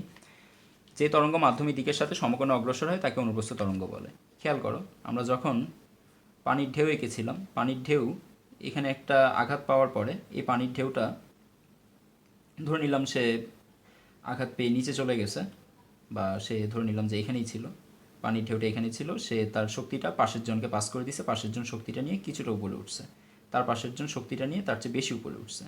ইনি বেশি উপরে উঠতে পারেনি কারণ এনার চারপাশে যে কণাগুলো ছিল এই কণাগুলোর সাথে একটা আন্তঃআণবিক আকর্ষণ শক্তি থাকে, এই আন্তঃআণবিক আকর্ষণ শক্তি তাকে বেশিটা উপরে উঠতে দেয়নি। এই জন্য সে বেশি উপরে উঠতে না পেরে পাশের জনকে পাস করে দিছে। পাশের জন ইনি কিছুটা উপরে ওঠার কারণে পাশের জন্য আগেই থেকেই কিছুটা উপরে উঠে, এরপর যখন শক্তিটা পেয়ে সে আরও কিছুটা উপরে উঠে গেছে। এরকম করে তার পাশের কণাটা এতটুকু উপরে উঠছে, তার পাশের কণাটা মনে করো এতটুকু উপরে উঠছে, এর পাশের কণাটা মনে করো আর উপরে উঠে নেই, আবার নিচে নামতে নামতে আবার নিচের দিকে চলে আসছে। তো মাধ্যমের দিকের সাথে যে তরঙ্গ মাধ্যমের দিকের সাথে সমকোণে অগ্রসর হয় তাকে অনুপ্রস্থ তরঙ্গ বলে। অনুপ্রস্থ তরঙ্গটা এইভাবে শক্তি পেয়ে, ঢিলের আঘাত পেয়ে, কণাটা ধরে নিলাম এই জায়গায় ছিল, এখান থেকে কিছুটা উপরে উঠছে, তারপরে আরও কিছুটা উপরে উঠছে, তারপরে আরও কিছুটা, এরপরটা আবার কিছুটা নিচে নামছে, আবার কিছুটা নিচে নামছে, তারপরের কণাটা আবার এরকম করতে করতে একটা তরঙ্গ তৈরি করেছে। তরঙ্গের দিকে আমরা লক্ষ্য করলে দেখতে পাই যে এইটা হচ্ছে তরঙ্গের চলার দিক। তরঙ্গ কি উপরের দিকে চলতেছে? দেখো ঢেউটা যখন উঠছে, ঢেউটা কি উপরের দিকে, এই যে একটা ঢেউ যখন তৈরি হয়, এইভাবে আঁকাবাঁকা ঢেউ যখন তৈরি হয়, ঢেউ কি উপরের দিকে উঠতে থাকে? না, ঢেউটা তো চলতে থাকে তীরের দিকে। ঢেউ তো আকাশের দিকে চলে না। তো ঢেউ যদি তীরের দিকে চলতে থাকে, এটারে আমরা বলতে পারি এই ভেক্টর সাইনটা হচ্ছে বা এই অ্যারো সাইনটা হচ্ছে তরঙ্গের চলার দিক। এটা হচ্ছে তরঙ্গের দিক, এটা হচ্ছে আমাদের তরঙ্গের দিক।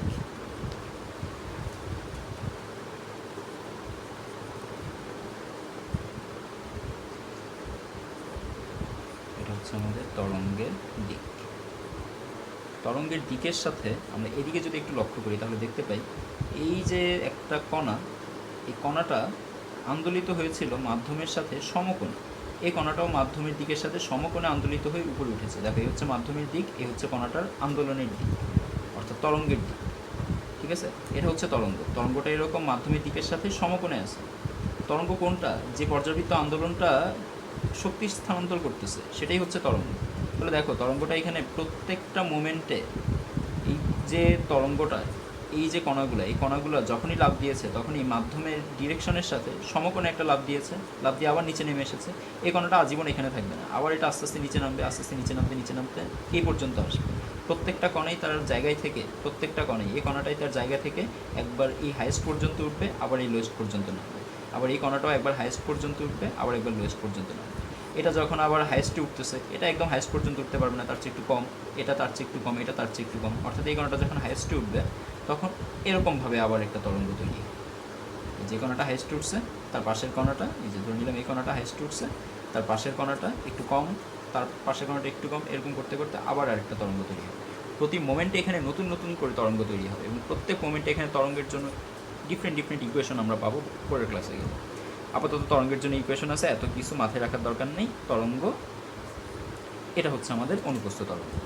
মাধ্যমের ডিরেকশনের সাথে হচ্ছে মাধ্যমের ডিরেকশনের সাথে দেখো কণাটা যখন এখান থেকে নিচের দিকে আন্দোলিত হয়েছে তখন মাধ্যমের দিকের সাথে এখানে একটা সমকোণ তৈরি হয়েছে, মাধ্যমের দিকের সাথে এখানে একটা সমকোণ তৈরি হয়েছে। তাহলে আমরা বলতে পারি অনুপ্রস্থ তরঙ্গ হচ্ছে ওই তরঙ্গ যে তরঙ্গ মাধ্যমের দিকের সাথে সমকোণে অগ্রসর হয়। উদাহরণ হচ্ছে পানির ঢেউ, ভূমিকম্পের ফলে সৃষ্ট এসওএফ, আলো, তাড়িৎচুম্বক তরঙ্গ ইত্যাদি ইত্যাদি। তাড়িৎচুম্বক তরঙ্গের অনেক উদাহরণ আছে, সবগুলো মিলিয়ে হচ্ছে আমাদের এই অনুপ্রস্থ তরঙ্গ। এবার আমরা আমাদের যেই তরঙ্গ চেনার জন্য যে বাদবাকি যেই সংজ্ঞাগুলো রয়েছে, আমরা এখানে সংজ্ঞার একটা লিস্ট প্রথমে দেখেছিলাম। সংজ্ঞার লিস্টে ছিল তরঙ্গ, পর্যায়কাল, কম্পাঙ্ক, তরঙ্গ বেগ, তরঙ্গ দৈর্ঘ্য, বিস্তার, দশা, এই একটা লিস্ট ছিল। তো এই লিস্টটা ধরে ধরে আমরা এবার বাকি সংজ্ঞাগুলো এক এক করে জানি। এতক্ষণ আমরা তরঙ্গ নিয়ে আলোচনা দেখলাম, এবার আমরা পর্যায়কালে চলে যাব। পর্যায়কাল কাকে বলে? পর্যায়কালের সাথে সাথে একই সাথে কম্পাঙ্ক দেখে ফেলব। পর্যায়কাল এবং কম্পাঙ্ক দুইটা একসাথে দেখে ফেলব। চলো, এটা হচ্ছে আমাদের পেজ নাম্বার 2। এটা হচ্ছে আমাদের পেজ নাম্বার 2। ওকে, পেজ নাম্বার 1কে আমরা এই পাশে রেখে দিই।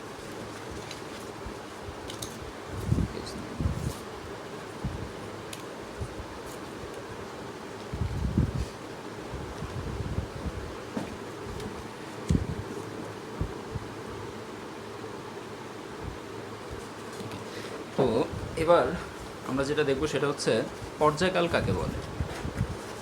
পর্যায়কাল কাকে বলে? ওকে, এবার আমরা পর্যায়কাল ও কম্পাঙ্ক নিয়ে আলোচনা করব। পর্যায়কাল ও কম্পাঙ্ক।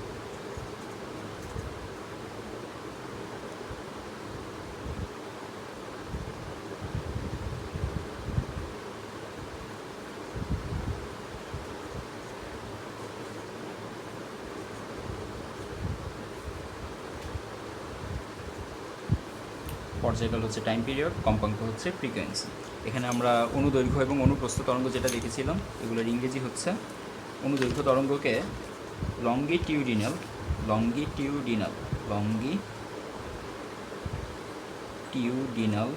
ওয়েভ বলে। আর অনুপ্রস্থ তরঙ্গ যেটা এটাকে বলে ট্রান্সভার্স ওয়েভ। ভাই এগুলো খুবই ইম্পর্টেন্ট বেসিক, এগুলো না জানলে তুমি তরঙ্গকে চিনবা না। আর তরঙ্গকে না চিনলে উপর ক্লাসে গিয়ে খুবই প্রবলেমে পড়বো। উপর ক্লাসে তরঙ্গের বিশাল আলোচনা, বিশাল। সেকেন্ড পেপার পুরোটাই তরঙ্গ, ফিজিক্স সেকেন্ড পেপার যেটা সেটা পুরোটাই তরঙ্গ। তোমরা যদি এখন থেকে এই তরঙ্গগুলা অল্প অল্প করে না চিনতে শুরু করো উপর ক্লাসে গিয়ে অনেক বেশি বিপদে পড়বা। এখনই সময় এখন থেকে তরঙ্গগুলোর বেসিকগুলো জানতে থাকো।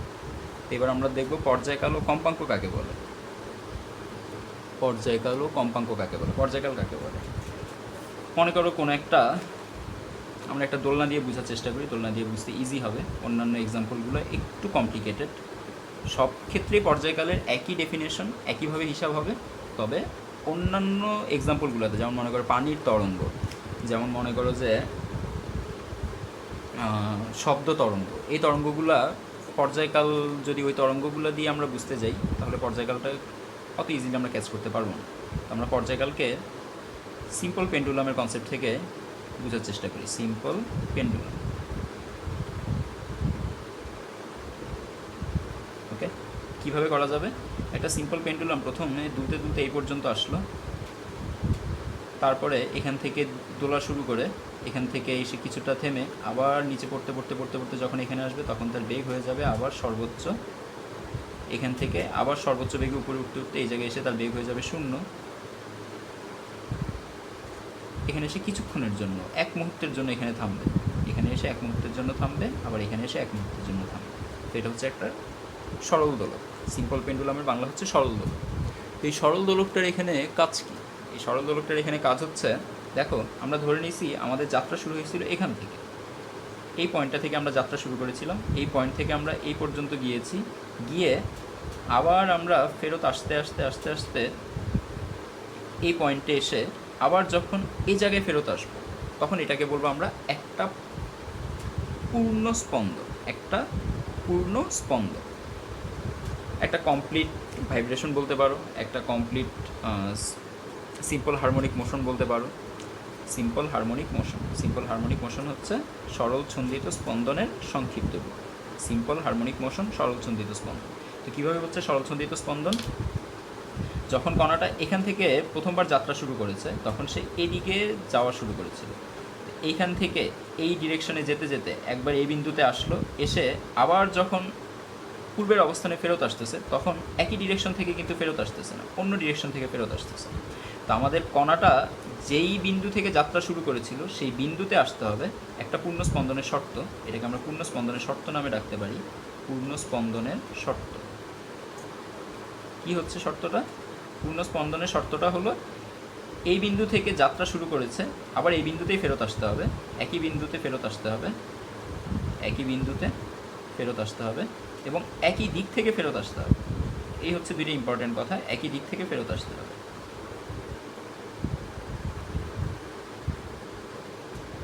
এবং আরেকটা ব্যাপার আমরা খেয়াল করলে দেখব 3 নম্বর, সেটা হচ্ছে একটা পূর্ণ স্পন্দন কমপ্লিট করার পরে সে সেম ঘটনাটা আবার রিপিট করবে।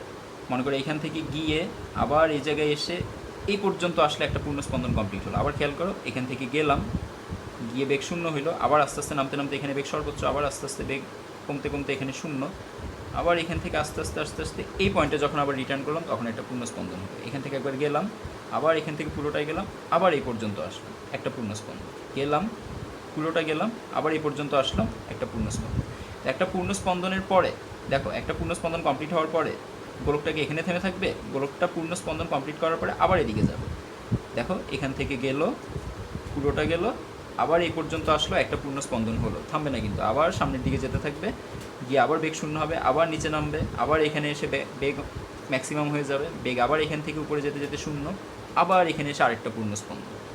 এবার আবার পূর্ণ স্পন্দনের পরে সেম ঘটনা আবার রিপিট করতেছে। তাহলে আমরা বলতে পারি পূর্ণ স্পন্দনের এটাও একটা শর্ত যে পূর্ণ স্পন্দনের পর সেম ঘটনা আবার রিপিট হওয়া শুরু করবে। পূর্ণ স্পন্দনের পর সেম ঘটনা আবার রিপিট হওয়া শুরু করবে। সেম ঘটনা মানে হচ্ছে, সেম ঘটনাকে আমরা এভাবে ব্যাখ্যা করতে পারি, তার বেগের দিক, সে আগে যেই দিক বরাবর চলতেছিল সেই দিক বরাবর চলবে, তার ত্বরণের দিক, তার স্মরণের দিক, এগুলো হচ্ছে আর কি সেম ঘটনা। স্মরণের দিক, এগুলো সব সেম থাকবে। পূর্ণ স্পন্দনের পর সেম ঘটনা রিপিট করতে থাকবে। তোমরা এত ডিটেলসে তোমাদের যাওয়ার দরকার নেই, বেগের দিক, ত্বরণের দিক, স্মরণের দিক, আপাতত এই জিনিসটা তোমাদের ডিটেলসে যাওয়ার দরকার নেই। তোমরা শুধু এতটুকু জেনে রাখো, পূর্ণ স্পন্দনের পর সেম ঘটনা আবার রিপিট হবে, সেম ঘটনা রিপিট হবে। ওকে, তাহলে এবার আমাদের পর্যায়কালটা কী হবে?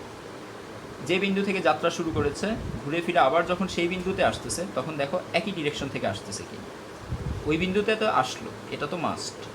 এখান থেকে এদিকে গিয়ে আবার যখন এখানে আসলাম তখন ওই বিন্দুতেই আসলাম, কিন্তু যে ডিরেকশনে যাত্রা শুরু করেছি সেই ডিরেকশনে কিন্তু আসলাম না, ডিফারেন্ট ডিরেকশনে আসলাম। তো আমার এখানে তাহলে এই বিন্দুতে এসে যদি এখন বলে একটা পূর্ণস্পন্দন হয়েছে, তাইলে হবে না। এখান থেকে আবার নেগেটিভে যেতে হবে, নেগেটিভ থেকে আবার এই বিন্দুতে যদি ফেরত আসি, তাহলে ওই বিন্দুতেই এবার আসলাম, এবার একই দিক থেকে আসলাম, অর্থাৎ যেই দিক থেকে আমি যাত্রা শুরু করেছি এবার এই বিন্দুতে আসার সময় ঠিক একই দিক থেকে আসলাম। এখান থেকে যাত্রা শুরু করেছিলাম এই দিকে, গিয়ে আবার এই জায়গায় এসে আবার এই বিন্দুতে আসছি, এই ডিরেকশন। তাহলে আমার দেখো এইটা যেই দিকে আছে এইটাও সেই দিকেই আছে, অর্থাৎ আমি যেই দিকে যাত্রা শুরু করেছিলাম ফিরেও এসেছি সেই একই দিকে, যাত্রা শুরু করেছি এইদিকে, ফিরে এসেছি এইদিকে। যাত্রা শুরু আর ফিরে আসা যেহেতু একই দিকে হয়েছে, সেহেতু আমরা বলতে পারি একই বিন্দুতেও ফেরত আসলাম, একই দিকেও ফেরত আসলাম। এবার এই বিন্দুর পর থেকে আবার সেম ঘটনা আবার রিপিট হতে থাকবে। তাহলে এটাকে আমরা বলবো একটা পর্যায়কাল। অর্থাৎ এইখান থেকে এই জায়গায় গিয়ে আবার এই বিন্দুতে একই দিক থেকে ফেরত আসতে তার যে সময়টা লেগেছে, এই সময়টাকে আমরা বলবো পর্যায়কাল। তাহলে পর্যায়কালের সংজ্ঞাটা কী দাঁড়ালো? তাহলে পর্যায়কালের সংজ্ঞাটা দাঁড়াচ্ছে একটি পূর্ণ স্পন্দন, বুঝতে যতটা কঠিন সংজ্ঞা ততটা কঠিন না, সংজ্ঞা অনেক সহজ। একটি পূর্ণ স্পন্দন সম্পন্ন করতে যে সময় প্রয়োজন তাকে পর্যায়কাল বলে। একটি পূর্ণ স্পন্দন সম্পন্ন করতে, আগে তো একটু বলে নিতে হবে যে কিসের একটা পূর্ণ স্পন্দন। বলবা পর্যাবৃত্ত গতিসম্পন্ন কোনো কণার একটি পূর্ণ স্পন্দন, এখানে একটু লিখে নিবা পর্যাবৃত্ত গতিসম্পন্ন কোনো কণার একটি পূর্ণ স্পন্দন সম্পন্ন করতে যে সময়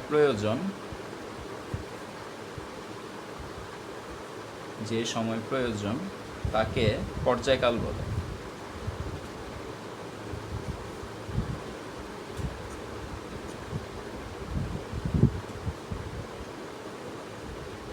ঠিক আছে, আমরা কয়েকটা এক্সাম্পল দেখি।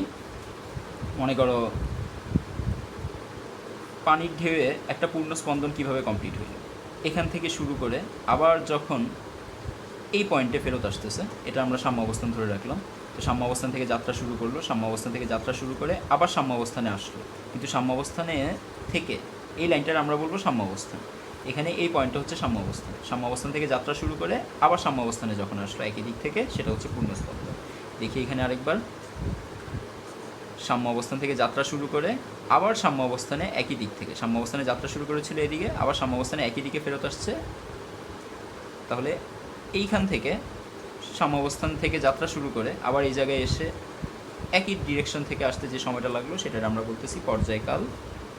এখানেও সেম, এটার আমরা বলবো সাম্য অবস্থান পানির ঢেউয়ের ক্ষেত্রে। এবার সাম্য অবস্থান থেকে যখন আমরা উপরের দিকে যাচ্ছি, যাত্রা শুরু করেছি, তখন আমরা গিয়েছিলাম উপরের দিকে। অ্যাকচুয়ালি এটা দেখাইলে হবে না, উপরের দিকে গিয়েছিলাম। এই যে এই কণাটা উপরে একটু অল্প লাভ দিছে, এই কণাটা তার চেয়ে একটু বেশি একটা লাভ দিছে, এই কণাটা তার চেয়ে একটু বেশি, এই কণাটা তার চেয়ে একটু বেশি। তো প্রত্যেকটা কণা যেই দিকে লাভ দিছে সেটাই হচ্ছে তরঙ্গের দিক।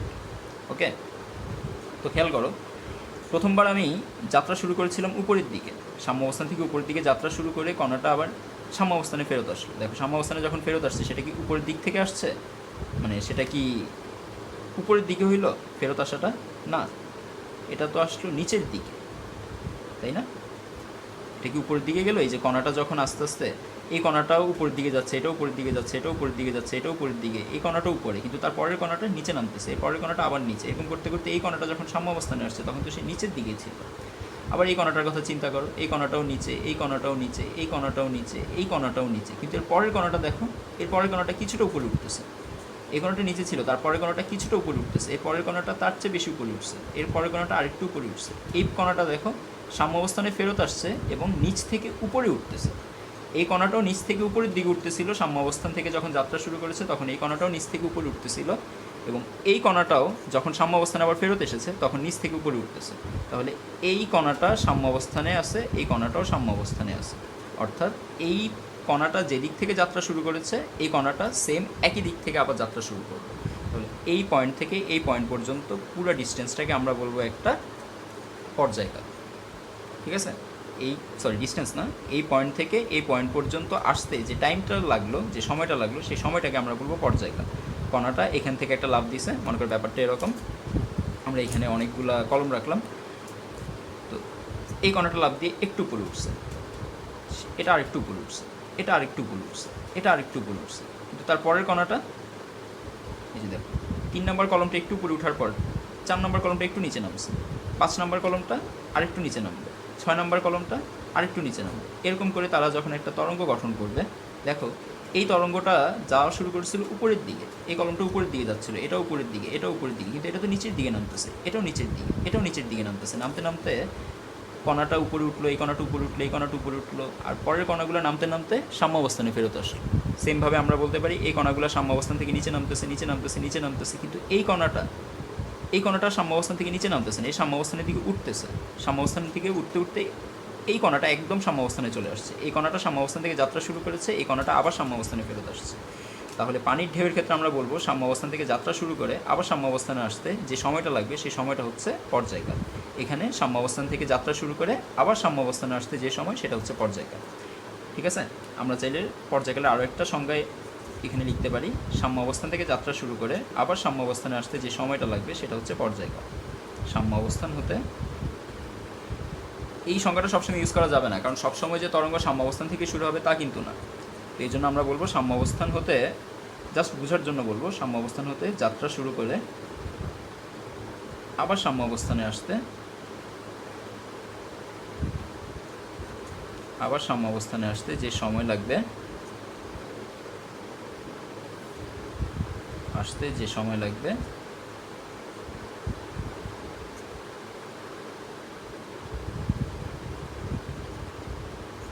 তাকে পর্যায়কাল বলে।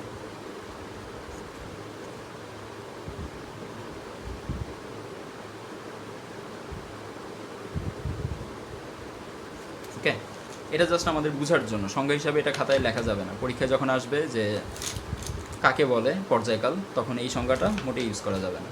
ওকে, এবার তাহলে পর্যায়কাল জেনে গেলাম। পর্যায়কালকে কী দিয়ে প্রকাশ করে? আমরা দেখলাম পর্যায়কালকে ক্যাপিটাল টি দিয়ে প্রকাশ করে, কারণ পর্যায়কালের ইংরেজি হচ্ছে টাইম পিরিয়ড। পর্যায়কালের ইংরেজি হচ্ছে টাইম পিরিয়ড, এই জন্য ক্যাপিটাল টি দিয়ে পর্যায়কালকে প্রকাশ করে। মনে রাখবা ক্যাপিটাল টি দিয়ে প্রকাশ করতে হবে, স্মল টি দিলে হবে না। স্মল টি হচ্ছে ভিতরের কোনো জায়গায় যাওয়ার সময়, তরঙ্গের মধ্যে মনে করো কণাটা এখান থেকে এই জায়গায় আসতে কত সময় লাগছে, এটাকে স্মল টি দিয়ে প্রকাশ করবে। কণাটা এখান থেকে এই জায়গায় আসতে কত সময় লাগছে, কণাটা তো আসে নেই, তরঙ্গটার এখান থেকে এই জায়গায় আসতে কত সময় লাগছে, এইখানে যে সময়, তরঙ্গ আর কণা কিন্তু এক না, তরঙ্গ চলতেছে, কণা কিন্তু জায়গাতেই আছে। তো তরঙ্গটার এখান থেকে এখানে আসতে যে সময় লাগছে সেই সময়কে ছোটো হাতে টি দিয়ে প্রকাশ করবে, কিন্তু পুরো তরঙ্গটার সাম্য অবস্থান থেকে যাত্রা শুরু করে আবার সাম্য অবস্থানে ফেরত আসতে, সাম্য অবস্থান থেকে উপরের দিকে যাত্রা শুরু করে আবার সাম্য অবস্থানে উপরের দিকে আসতে যে সময়টা লাগছে সেটাকে আমরা পর্যায়কাল ক্যাপিটাল টি দিয়ে প্রকাশ করব। আর পর্যায়কালের একক কি? পর্যায়কালের একক হচ্ছে, এর একক হচ্ছে সেকেন্ড। পর্যায়কালের একক হচ্ছে সেকেন্ড।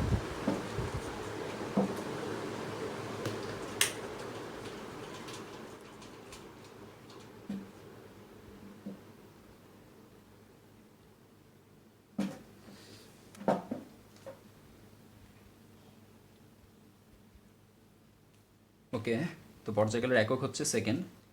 এখন কম্পাঙ্ক, কম্পাঙ্ক জিনিসটা কি? মনে করো আমরা ধরে নিলাম আমাদের এখানে যে তরঙ্গটা আছে এই তরঙ্গটার এরকম একটা পানির ঢেউ, তো পানির একটা ঢেউ এরকমভাবে তৈরি হতে যে সময়টা লেগেছে আমরা ধরে নিলাম যে এইখান থেকে এই পর্যন্ত তরঙ্গটার আসতে সময় লাগলো 0.2 সেকেন্ড, আবার এইখান থেকে এই পর্যন্ত তরঙ্গটার আসতে সময় লাগলো আরও 0.2 সেকেন্ড, এইখান থেকে এই পর্যন্ত আসতেও আবার সময় লাগলো আরও 0.2 সেকেন্ড। ওকে, তাহলে আমরা দেখতে পাচ্ছি এখানে কয়টা তরঙ্গ আছে? একটা তরঙ্গ, দুইটা তরঙ্গ, তিনটা তরঙ্গ। তাহলে এই তিনটা তরঙ্গ কমপ্লিট করতে আমার টোটাল কত সময় লাগলো? তিনটা তরঙ্গ কমপ্লিট করতে টোটাল সময় লাগলো আমার ছোটো হাতের টি সমান সমান টোটাল সময় লাগলো 0.2 প্লাস 0.2 প্লাস 0.2 সমান সমান 0.6 সেকেন্ড। ওকে, এরকম করে মনে করো সামনে আমরা আরও দুইটা তরঙ্গ কমপ্লিট করব, প্লাস 0.2 প্লাস 0.2, সামনে মনে করো আরও দুইটা তরঙ্গ আছে, সামনে মনে করো আরও দুইটা তরঙ্গ আছে, এরকম করতে করতে 0.6 0.8 একবারে 1 সেকেন্ড লাগবে। তো 1 সেকেন্ডে তাইলে আমরা কয়টা তরঙ্গ কমপ্লিট করলাম? 1 সেকেন্ডে আমরা তরঙ্গ কমপ্লিট করলাম 5টা। 1 সেকেন্ডে তরঙ্গ কমপ্লিট হলো এখানে 5টা। ঠিক আছে, আচ্ছা। তো 1 সেকেন্ডের কথা পরে শুধু একটা তরঙ্গ কমপ্লিট করতে আমাদের কত সময় লাগলো? এই একটা তরঙ্গ, এখানে যে একটা তরঙ্গ দেখতে পাচ্ছি, এই একটা তরঙ্গ কমপ্লিট করতে আমাদের কত সময় লাগলো? এই একটা তরঙ্গ কমপ্লিট করতে আমাদের যে সময়টা লাগলো সেই সময়টা হচ্ছে 0.2 সেকেন্ড। তাহলে এখানে পর্যায়কাল হচ্ছে 0.2 সেকেন্ড। ওকে, 0.2 সেকেন্ড হচ্ছে 1 সেকেন্ডের 5 ভাগের 1 ভাগ। তাহলে 1 সেকেন্ডের 5 ভাগের 1 ভাগ লাগলো আমার একটা তরঙ্গ কমপ্লিট করতে। তাহলে এবার কম্পাঙ্কের সংখ্যাটার সাথে সাথে আমরা জেনে ফেলি কম্পাঙ্ক কাকে বলে। এরকম করে 0.2 সেকেন্ডে একটা তরঙ্গ হইল, আরও 0.2 সেকেন্ড অর্থাৎ 0.4 সেকেন্ডে দুইটা তরঙ্গ হলো, এরকম করে 0.6 0.8 তারপর 1 সেকেন্ড, 0.6 সাথে 0.2 0.8 সাথে আরও 0.2, 0.8-এর সাথে 0.2 অ্যাড করলে আসবে মোট 1 সেকেন্ড। এই যে 0.1 0.2 0.3 এরকম করতে করতে একসময় আসবে 1 সেকেন্ড। তো এই 1 সেকেন্ডের মধ্যে এই তরঙ্গটা কয়টা, মানে এই ঢেউটা কয়টা তরঙ্গ সৃষ্টি করবে? এই ঢেউটা এখানে তরঙ্গ সৃষ্টি করবে একটা, 0.2 সেকেন্ড, আরও একটা তৈরি করবে, 0.4 সেকেন্ডে দুইটা হইলো, 0.6 সেকেন্ডে তিনটা হলো, 0.8 সেকেন্ডে চারটা হবে এবং 1 সেকেন্ডে 5টা তরঙ্গ কমপ্লিট হবে। তো এই যে 1 সেকেন্ডে 5টা তরঙ্গ এখানে কমপ্লিট হয়েছে, 1 সেকেন্ডে এই 5টা তরঙ্গকে আমরা বলবো, 1 সেকেন্ডের এই 5টা তরঙ্গকে আমরা বলবো তার কম্পাঙ্ক। 1 সেকেন্ডে 5টা তরঙ্গ হচ্ছে তার কম্পাঙ্ক। এবার এই 5টা তরঙ্গকে আমরা কি দিয়ে প্রকাশ করব? 5টা তরঙ্গকে আমরা প্রকাশ করব 5 হার্টজ দিয়ে। তাহলে এখানে এই তরঙ্গটার কম্পাঙ্ক হচ্ছে 5 হার্টজ। 1 সেকেন্ডে যতগুলো কম্পন সে কমপ্লিট করতে পারবে সেটাকে আমরা বলবো তার কম্পাঙ্ক। 1 সেকেন্ডে যতগুলো, একটা কমপ্লিট করতে লাগে 0.2 সেকেন্ড, আর 1 সেকেন্ডে এরকম করে মোট 1 সেকেন্ডে যতগুলো তরঙ্গ কমপ্লিট হবে সেটাকে আমরা বলবো তার কম্পাঙ্ক। কম্পাঙ্ক হচ্ছে একটা নাম্বার, একটা সংখ্যা, যে 1 সেকেন্ডের মধ্যে আমি কতগুলো তরঙ্গ কমপ্লিট করতে পারলাম। যতগুলো তরঙ্গ কমপ্লিট করতে পারলাম আমার কম্পাঙ্ক তত হার্টজ। আমি যদি 1 সেকেন্ডে 10টা কম্পাঙ্ক কমপ্লিট করতে পারি, 10টা তরঙ্গ কমপ্লিট করতে পারি 1 সেকেন্ডে, তাহলে আমার কম্পাঙ্ক হবে 10 হার্টজ। আমি 1 সেকেন্ডে যদি সাপোজ 512টা তরঙ্গ যদি কমপ্লিট করতে পারি তাহলে আমার কম্পাঙ্ক হবে 512 হার্টজ। কম্পাঙ্ককে আমরা ফ্রিকোয়েন্সি নামেও রেখে থাকি ইংরেজিতে, কম্পাঙ্ককে ফ্রিকোয়েন্সি বলা হয়। তাহলে আমার ফ্রিকোয়েন্সি এফ এর ভ্যালু যদি 512 হার্টজ হয় তাহলে আমার বুঝতে হবে, আমার মনে করো ফ্রিকোয়েন্সি এফ সমান সমান আসছে 512 হার্টজ। তাহলে আমার বুঝতে হবে 1 সেকেন্ডে আমি 512টা তরঙ্গ কমপ্লিট করতে পারতেছি, বা ওই উৎসটা, যে উৎসটা থেকে তরঙ্গ সৃষ্টি হচ্ছে সেই উৎসটা 1 সেকেন্ডে 512 বার কাঁপতে পারতেছে, বা 1 সেকেন্ডে 512টা তরঙ্গ তৈরি করতে পারতেছে। কারো কম্পাঙ্ক যদি মনে করো যে 200 হার্টজ হয় তাহলে বুঝতে হবে সে 1 সেকেন্ডে 200টা তরঙ্গ কমপ্লিট করতে পারতেছে, বা 1 সেকেন্ডে 200টা কম্পন সৃষ্টি করতে পারতেছে। দুইটা একই কথা। 1 সেকেন্ডে 200টা তরঙ্গ সৃষ্টি করা আর 1 সেকেন্ডে 200টা কম্পন সৃষ্টি করা একই কথা। একটা কম্পন মানেই হচ্ছে একটা তরঙ্গ। আমরা এই কথাটা অনেক জায়গায় ইউজ করব, যে যখনই আমরা শুনবো একটি কম্পন, তখনই আমরা বুঝে ফেলব একটি কম্পন মানে হচ্ছে একটি তরঙ্গ। একটি কম্পন মানেই হচ্ছে একটি তরঙ্গ। একটি কম্পনকে আমরা মোটামুটি ধরে নিব একটি পূর্ণ কম্পন। একটি কম্পন বলতে একটি পূর্ণ কম্পনকে আমরা রেফার করি। তো একটি কম্পন বা একটি পূর্ণ কম্পন মানে একটি তরঙ্গ। ক্লিয়ার? তো দেখো এখানে ফ্রিকোয়েন্সিকে আমরা এফ দিয়ে প্রকাশ করতেছি এবং ফ্রিকোয়েন্সির বা কম্পাঙ্কের ইউনিট পাচ্ছি, একক পাচ্ছি হার্টজ। তাহলে কম্পাঙ্কের একক হচ্ছে হার্টজ, HERTZ। হার্টজ হচ্ছে কম্পাঙ্কের একক, প্রকাশ করি HZ দিয়ে। অনেকে আবার S−1 দিয়েও প্রকাশ করে। কেন করে এটা একটু পরে আমরা বুঝবো। এখন আমরা দেখব সেটা হচ্ছে পর্যায়কাল ও কম্পাঙ্কের মধ্যে সম্পর্ক। এটা আমাদের পেজ নাম্বার 2। এখন আমরা দেখব পর্যায়কাল ও কম্পাঙ্কের মধ্যে সম্পর্ক। পর্যায়কাল ও কম্পাঙ্কের মধ্যে সম্পর্ক। পর্যায়কাল ও কম্পাঙ্কের মধ্যে সম্পর্ক।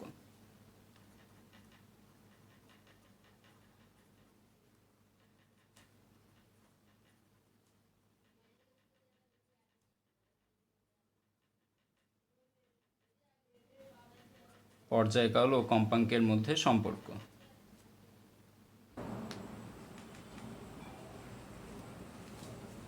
পর্যায়কাল ও কম্পাঙ্কের মধ্যে সম্পর্ক। পর্যায়কাল ও কম্পাঙ্কের মধ্যে সম্পর্ক বের করার জন্য আমরা একটু আগে জানলাম যে টি সেকেন্ড মানে হচ্ছে একটা পর্যায়কাল বা একটা পূর্ণস্পন্দন সম্পন্ন হতে যে সময় লাগে সেটা। তো টি সেকেন্ডে সম্পন্ন করে, যেহেতু একটা পূর্ণস্পন্দন সম্পন্ন করে, সেহেতু আমরা বলতে পারি টি সেকেন্ডে সম্পন্ন হয় একটি কম্পন, তাই না? টি সেকেন্ডে একটি কম্পন হয়, অর্থাৎ একটা তরঙ্গ কমপ্লিট হতে এখান থেকে শুরু করে আবার এই জায়গায় আসতে, এই যে এখান থেকে শুরু করে আবার এই জায়গায় আসতে যে সময়টা লাগতেছে সেই সময়টাকে আমরা বলতেছি পর্যায়কাল এবং প্রকাশ করতেছি টি দিয়ে। তাহলে এই পর্যায়কালের মানকে আমরা টি সেকেন্ড বলতে পারি। মনে করো এখানে পর্যায়কাল আসছে 0.2 সেকেন্ড, তাহলে 0.2 সেকেন্ডে সম্পন্ন হয় একটি কম্পন। এই যে আগের পৃষ্ঠে যেমন দেখলাম 0.2 সেকেন্ডে সম্পন্ন হয় একটি কম্পন। তো 0.2 সেকেন্ডে যদি একটি কম্পন সম্পন্ন হয় সেটাকে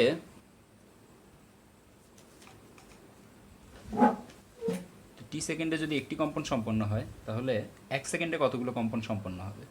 এক সেকেন্ডে কম্পন সম্পন্ন হবে 1/t টি কম্পন। তাহলে এক সেকেন্ডে কতগুলো কম্পন পাচ্ছি? 1/t। কম্পাঙ্কের সংজ্ঞাটা কি? একটু আগে আমরা কম্পাঙ্কের সংজ্ঞা জানলাম যে একটা পূর্ণ কম্পন সম্পন্ন হতে, এক সেকেন্ডে যতগুলো পূর্ণ কম্পন সম্পন্ন হয় বা যতগুলো পূর্ণ তরঙ্গ সম্পন্ন হয় সেটাকে বলে কম্পাঙ্ক। আমরা দেখলাম এখানে এক সেকেন্ডের মধ্যে 5টা কম্পন সম্পন্ন হয়েছিল, 5টা তরঙ্গ কমপ্লিট হয়েছিল। এই হচ্ছে 4 নম্বর, এই হচ্ছে 5 নম্বর। তো এক সেকেন্ডে এই যে 5টা কম্পন সম্পন্ন হয়েছে, এই 5টা কম্পনকে আমরা বলবো কম্পাঙ্ক।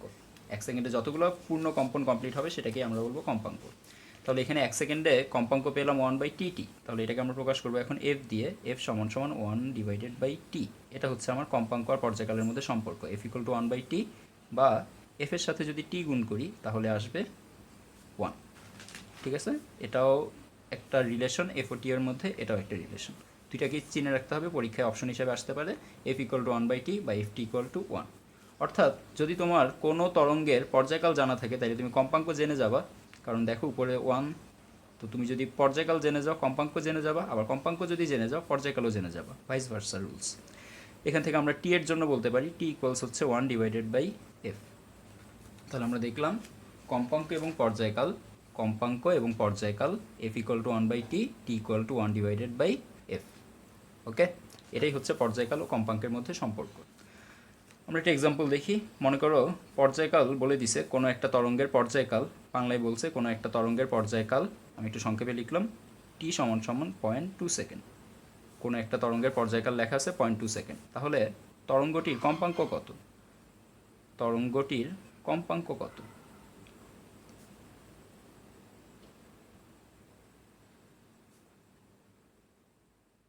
তো আমরা জানি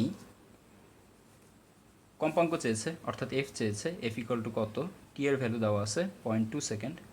তাহলে আমরা এখন বের করতে যাচ্ছি এফ কত। সুতরাং আমরা জানি F equal to 1/t equals 1/0.2 second.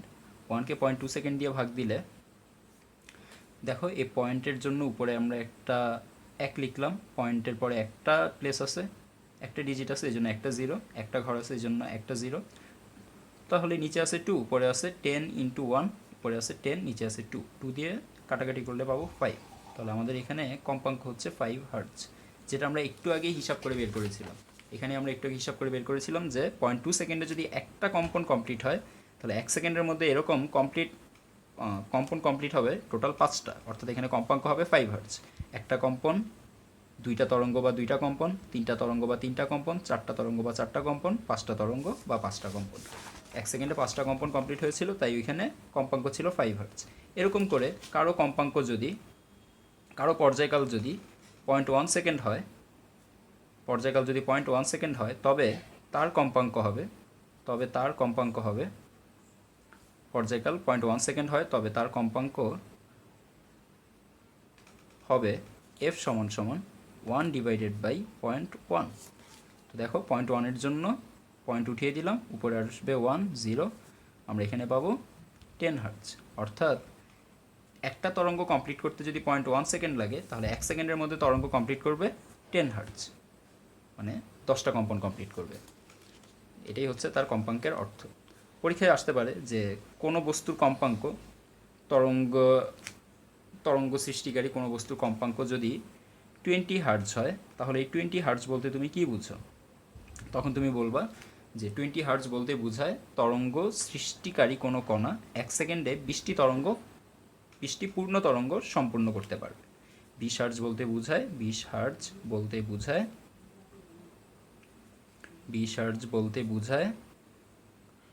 তরঙ্গ সৃষ্টিকারী কোনো কণা 1 সেকেন্ডে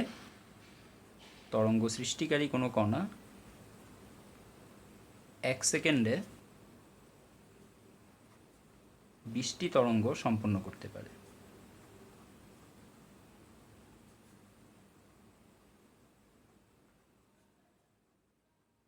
বুঝতে পারছি? আচ্ছা, একটু আগে আমরা বলেছিলাম যে তরঙ্গের পর্যায়কালের আরও একটা একক আছে, কম্পাঙ্কের আরও একটা একক আছে হার্টজ ছাড়া, সেটা হচ্ছে S−1। এটা কীভাবে? চলো এখান থেকে আমরা দেখে নিই। আমরা কম্পাঙ্কের জন্য সূত্র পেয়েছিলাম F=1/T। এটা একটা অনুধাবনমূলক হিসাবে আসে যে 20 হার্টজ বলতে কী বুঝো, কোনো বস্তুর কম্পাঙ্ক 20 হার্টজ বলতে কী বুঝো? তখন বললো 20 হার্টজ বলতে বোঝায় তরঙ্গ সৃষ্টিকারী কোনো কণা 1 সেকেন্ডে 20টি তরঙ্গ সম্পন্ন করতে পারে। ওকে, 20 হার্টজের জায়গায় মান চেঞ্জ করে আসতে পারে, তখন আমরা শুধু এই 20-এর জায়গায় মান চেঞ্জ করে বলবো। এখানে যদি 100 হার্টজ দেয়, তাহলে আমরা 20-এর জায়গায় 100 চেঞ্জ করে বলবো তরঙ্গ সৃষ্টিকারী কোনো কণা 1 সেকেন্ডে 20টির জায়গায় লিখবো 100টি তরঙ্গ সম্পন্ন করতে পারে।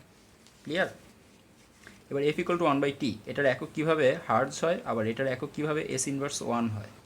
আবার অনেকে সাইকেল ইনভার্স 1ও বলে। কেন বলে? তো 1/T, টি এর জায়গায় আমরা বসিয়ে দিলাম টি এর একক। টি যেহেতু পর্যায়কাল, আর পর্যায়কাল যেহেতু একটা পর্যায় সম্পূর্ণ করার জন্য যে কাল বা সময় লাগবে সে সময়ের মান, তাই পর্যায়কালের একক হবে, যেহেতু সময়ের মান হচ্ছে পর্যায়কাল, তাই সময়ের একক হবে সেকেন্ড। তাহলে 1কে আমরা সেকেন্ড দিয়ে ভাগ করলে আমরা পাবো S−1। এই যে S−1 আসছে, এই S−1কে আমরা হার্টজ বলি। একটু খেয়াল করলে দেখবা তোমরা হার্টজের প্রথম লেটারটা ক্যাপিটাল। কেন? কারণ হার্টজ হচ্ছে একজন বিজ্ঞানীর নাম, নাম থেকে হার্টজ ইউনিটটা আসছে, এই জন্য আমরা HZ দিয়ে, ক্যাপিটাল HZ দিয়ে প্রকাশ করি, ক্যাপিটাল H স্মল z দিয়ে প্রকাশ করি। আর ক্যাপিটাল HZ কোত্থেকে আসছে? S−1 থেকে। S−1কেই বিজ্ঞানী হার্টজ HZ দিয়ে প্রকাশ করছে, তার নাম অনুসারে এটা রাখা হয়েছে হার্টজ। আবার একটা পূর্ণ চক্র সম্পন্ন হয়, এই যে এখান থেকে এই পর্যন্ত আসতে একটা পূর্ণ চক্র সম্পন্ন হয়। তো একটা পূর্ণ চক্র সম্পন্ন হতে যে সময়টা লাগে সেটাকে আমরা পর্যায়কাল বলতেছি। একটা পূর্ণ চক্রকে একটা ফুল সাইকেল বলা যায়। তো যেহেতু একটা ফুল সাইকেল কমপ্লিট হতে যে সময় লাগতেছে সেটাকে পর্যায়কাল বলতেছি।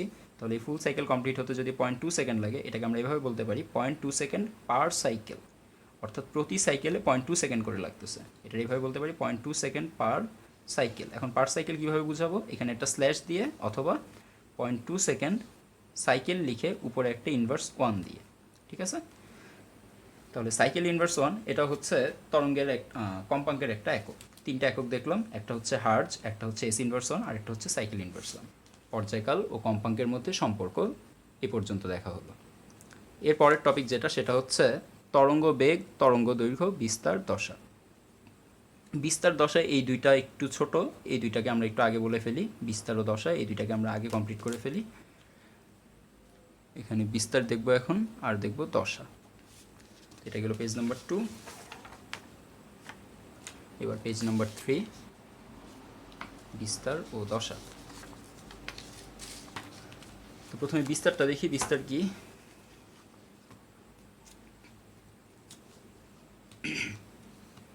মনে করো আমরা তো অনেক ধরনের তরঙ্গ দেখেছি, তো এবার বিস্তার কাকে বলে? সাম্য অবস্থান থেকে কণার সর্বাধিক সরণকে বিস্তার বলে। এটা হচ্ছে সংজ্ঞা। সাম্য অবস্থান থেকে কণার যে কোনো একদিকে সর্বাধিক সরণকে তার বিস্তার বলে। সাম্য অবস্থান থেকে সাম্য অবস্থান হতে যে কোনো একদিকে সর্বাধিক সরণকে যে কোনো একদিকে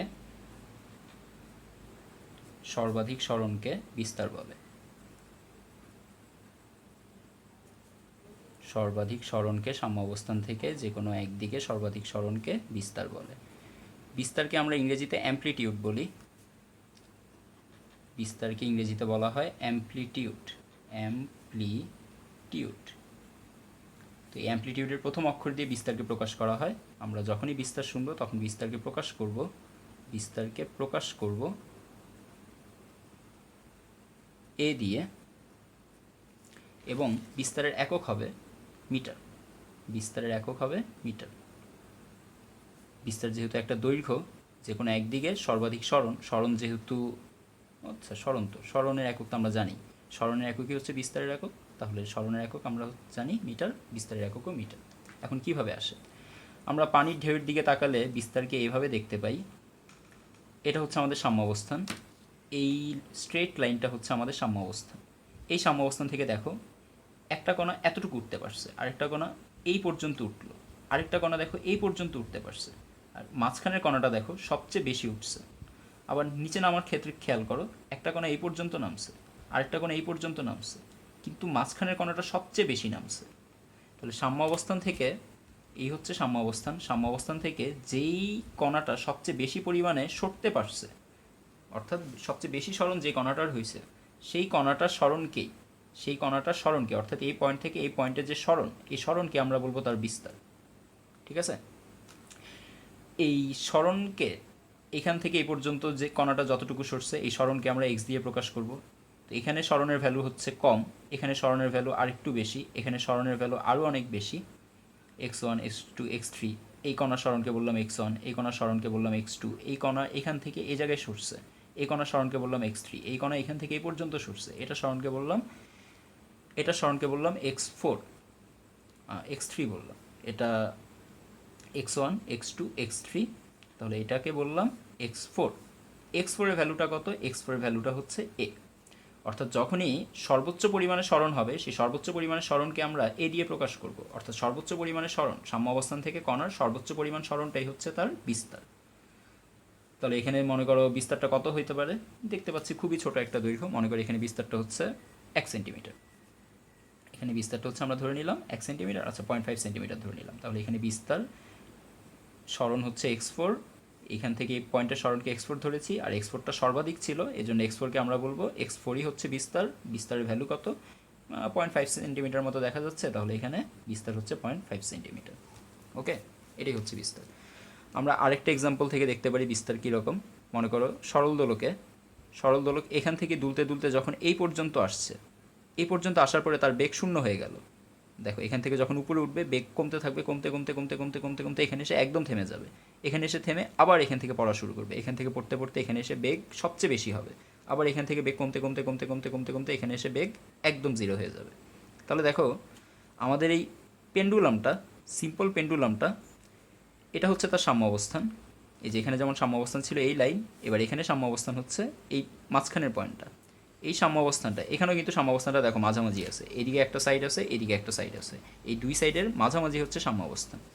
আর স্মরণের আরেকটা কথা হচ্ছে যে কোনো একদিকে, তো মানে বিস্তারের একটা পয়েন্ট হচ্ছে যে কোনো একদিকে বিস্তার পাওয়া যাবে। বিস্তার তুমি সাম্য অবস্থান থেকে উপরেও পাবা, সাম্য অবস্থান থেকে নিচের দিকেও পাবা।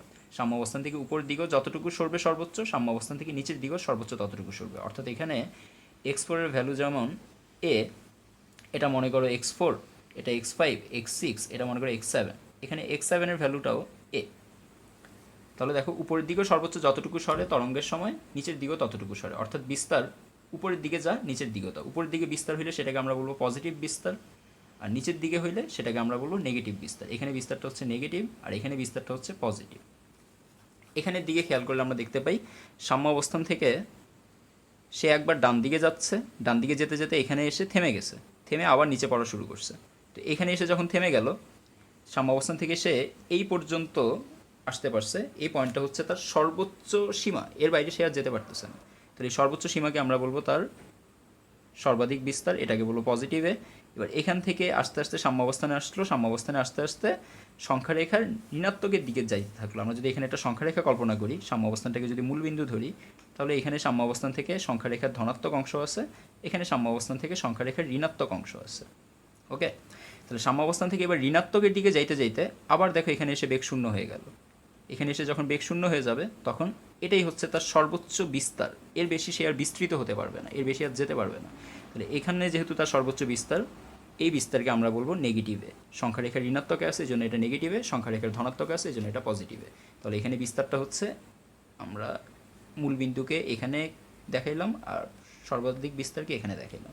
তাহলে সাম্যাবস্থান থেকে সর্বাধিক বিস্তার এইদিকে এবং সাম্যাবস্থান থেকে সর্বাধিক বিস্তার আবার এদিকে একটা আছে। তফাৎ হচ্ছে এই বিস্তারটাকে ধরবো পজিটিভ, এটা সংখ্যারেখার পজিটিভ দিকে, এটার ধরবো পজিটিভ, এটা সংখ্যারেখার নেগেটিভ দিকে, এটার ধরবো নেগেটিভ। এটা হচ্ছে নেগেটিভ বিস্তার, এটা হচ্ছে পজিটিভ বিস্তার। ওকে, এটা নেগেটিভে, এটা হচ্ছে পজিটিভে। আবার এটা এটাও একটা অনুপ্রস্থ তরঙ্গ, এটাও একটা অনুপ্রস্থ তরঙ্গ, জাস্ট তরঙ্গের স্টাইলটা ডিফারেন্ট। এখানে তরঙ্গের যে স্টাইল, এই স্টাইল অনুযায়ী এই সাম্যাবস্থান থেকে উপরে গেলে পজিটিভ, নিচে গেলে নেগেটিভ, আর এই সাম্যাবস্থান থেকে ডানে গেলে পজিটিভ বিস্তার, বামে গেলে নেগেটিভ বিস্তার। আশা করি বিস্তারটা বুঝতে পারছো। এবার বিস্তার পরে যেটা দেখবো আমরা সেটা হচ্ছে দশা। বিস্তার পরে আমরা এখন যেটা দেখবো সেটা হচ্ছে দশা। দশা কাকে বলে?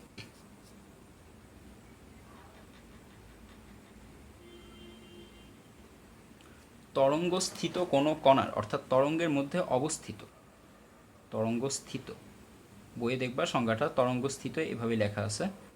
তো তরঙ্গস্থিত মানে হচ্ছে তরঙ্গের মধ্যে অবস্থান করতেছে। এই যে তরঙ্গের মধ্যে অবস্থান করতেছে কোনো একটা কণা, এখানে একটা কণা, এখানে একটা কণা, এই তরঙ্গের মধ্যে অসংখ্য কণা অবস্থান করতেছে। তো অসংখ্য কণার মধ্যে যে কোনো একটা কণার কথা আমরা বলতেছি।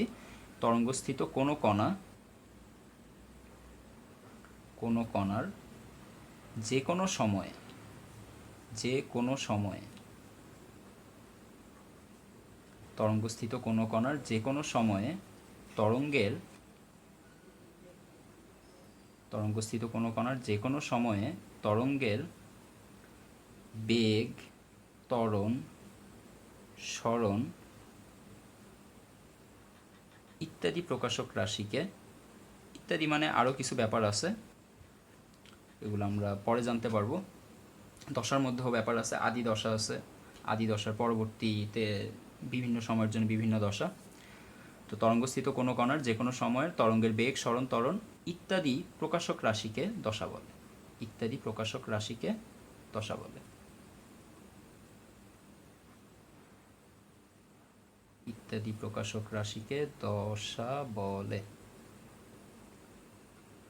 ঠিক আছে, একটু চিত্র থেকে দেখি। দশা নিয়ে আমাদের এই লেভেলে তেমন কোনো কাজ নেই, এইচএসসিতে গেলে আমরা দশার ডিটেলসে জানতে পারবো। দশার অনেক ম্যাথ থাকবে, ইকুয়েশন দেখে দেখে দশা বুঝতে হবে, তখন দশা সবার 12টা বেজে যাবে। তো ততদিন পর্যন্ত দশা ইজি, এইচএসসিতে যাওয়ার আগ পর্যন্ত দশা ইজি, এইচএসসিতে গেলে দশা একটু কঠিন লাগতে পারে, সমস্যা নেই, আমি সহজ করে বুঝিয়ে দিব। এখন দেখো, মনে করো আমাদের যে কোনো একটা কণা, এটা একটা তরঙ্গ, তরঙ্গের মধ্যে যে কোনো একটা কণার কথা আমরা আলোচনা করতেছি। এই হচ্ছে একটা কণা। এই কণাটা যখন তরঙ্গে আসছে তখন কণাটা কি করতেছিল? সে কি উপরের দিকে উঠতেছিল নাকি সে নিচের দিকে নামতেছিল? দেখো তরঙ্গের কণাটা এখান থেকে উপরের দিকে উঠতেছে। এর পরের কণাটার দিকে তাকাও, সে উপরের দিকে উঠতেছে। এর আগের কণাটার দিকে তাকাও, সে উপরের দিকে উঠতেছে। আগের কণাটা উপরের দিকে উঠতেছে, পরের কণাটা উপরের দিকে উঠতেছে, তাহলে মাঝখান থেকে সে কী করবে? সে তো আর নিচে নামবে না, সে উপরের দিকে উঠবে। তাহলে এই কণাটার যে কোনো একটা সময়, মনে করো এই কণাটা এইখান থেকে এই জায়গায় আসতে, তরঙ্গটাই তো তাকে নিয়ে আসছে। তরঙ্গটা এই কণা থেকে এই কণা, এই কণা থেকে এই কণায় পাস হয়ে কণাটাকে যখন এখান থেকে এই জায়গায় নিয়ে আসছে তরঙ্গ, তখন কণাটার তরঙ্গের দিক ছিল উপরের দিকে। তরঙ্গের দিক যেদিকে, তরঙ্গের দিক যেদিকে, এটা খুব ইম্পর্টেন্ট, তরঙ্গের দিক যেদিকে, তার তরঙ্গের দিক যেদিকে তার সরণের দিকটাও সেদিকে। অর্থাৎ সাম্যাবস্থান থেকে কণাটা সরছেও উপরের দিকে, তরঙ্গের দিকটাও উপরের দিকে। তাহলে সরণের দিকটা উপরে, সরণের দিক উপরে, উপরে না, আমরা জাস্ট লিখে রাখলাম তরঙ্গের দিক যেদিকে, সরণের দিকটাও সেদিকে, আর সরণ যেদিকে হবে বেগটাও সেদিকে, বেগও একই দিকে। তাহলে তরঙ্গের দিক, আমাদের এই কণাটার তরঙ্গের দিক ছিল উপরে, এই কণাটারও তরঙ্গের দিক উপরে, কিন্তু এই কণাটার তরঙ্গের দিক হচ্ছে নিচে, এই কণাটার তরঙ্গের দিক হচ্ছে নিচে। তাহলে উপরের দিকে যে তরঙ্গের দিকটা আছে বা উপরের দিকে যে তরঙ্গটা আছে ওই তরঙ্গের প্রত্যেকটা কণার সরণের দিক উপরের দিকে, বেগের দিক উপরের দিকে এবং ত্বরণের দিক, এটা খুব ইন্টারেস্টিং, ত্বরণের দিক সবসময় সাম্য অবস্থানের দিকে কাজ করবে। অর্থাৎ ত্বরণ এইখানে যখন কণাগুলো আন্দোলিত হচ্ছে তখনও ত্বরণ নিচের দিকে কাজ করতেছে সাম্য অবস্থানের দিকে, এখানে যখন আন্দোলিত হচ্ছে তখনও ত্বরণ নিচের দিকে কাজ করতেছে। এটা আপাতত জাস্ট অ্যাজ এ ইনফরমেশন মাথার মধ্যে রেখে দাও, ভবিষ্যতে গেলে এটা ডিটেলস জানতে পারবো। এটা জাস্ট একটা ইনফরমেশন হিসেবে রেখে দাও যে ত্বরণের দিক সবসময় সাম্য অবস্থানের দিকে, এটা জাস্ট আলাদা ইনফরমেশন, ত্বরণের দিক সাম্য অবস্থানের দিকে।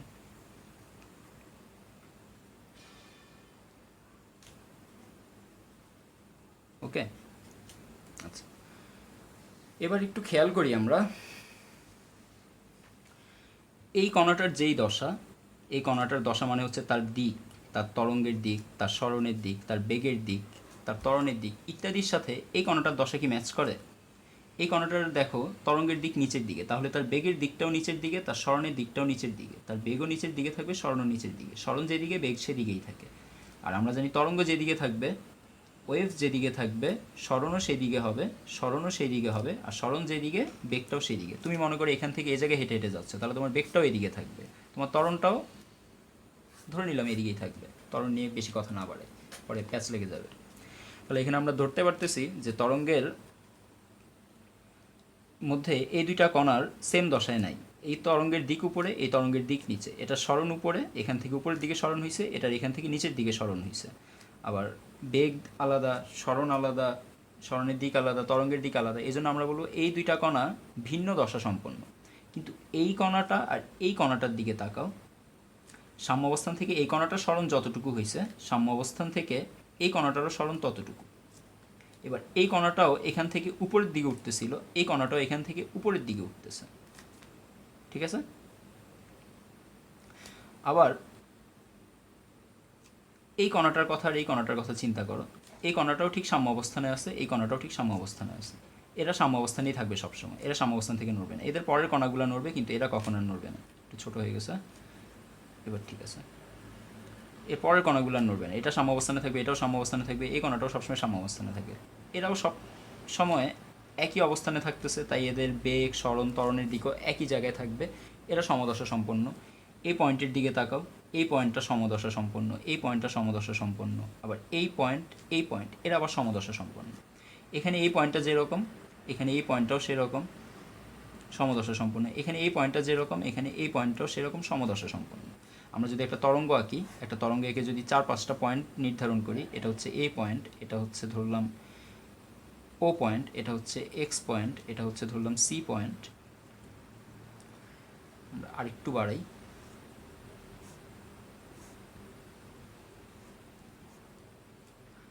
এটা হচ্ছে ওয়াই পয়েন্ট, এটা হচ্ছে ধরলাম ডি পয়েন্ট, এটা হচ্ছে ধরলাম জি পয়েন্ট, এটা ধরলাম এইচ পয়েন্ট। র্যান্ডমলি আমরা কয়েকটা পয়েন্টের নাম বসাইলাম। তো আমরা এখানে বলতে পারি যে এ পয়েন্ট আর ডি পয়েন্টের দশা একই। সি পয়েন্ট, এই সি দেখো উপর থেকে নিচের দিকে নামতেছে, আর এই এক্সের দিকে দেখো নিচ থেকে উপরে উঠতেছে, তাহলে সি আর এক্স সমদশা না।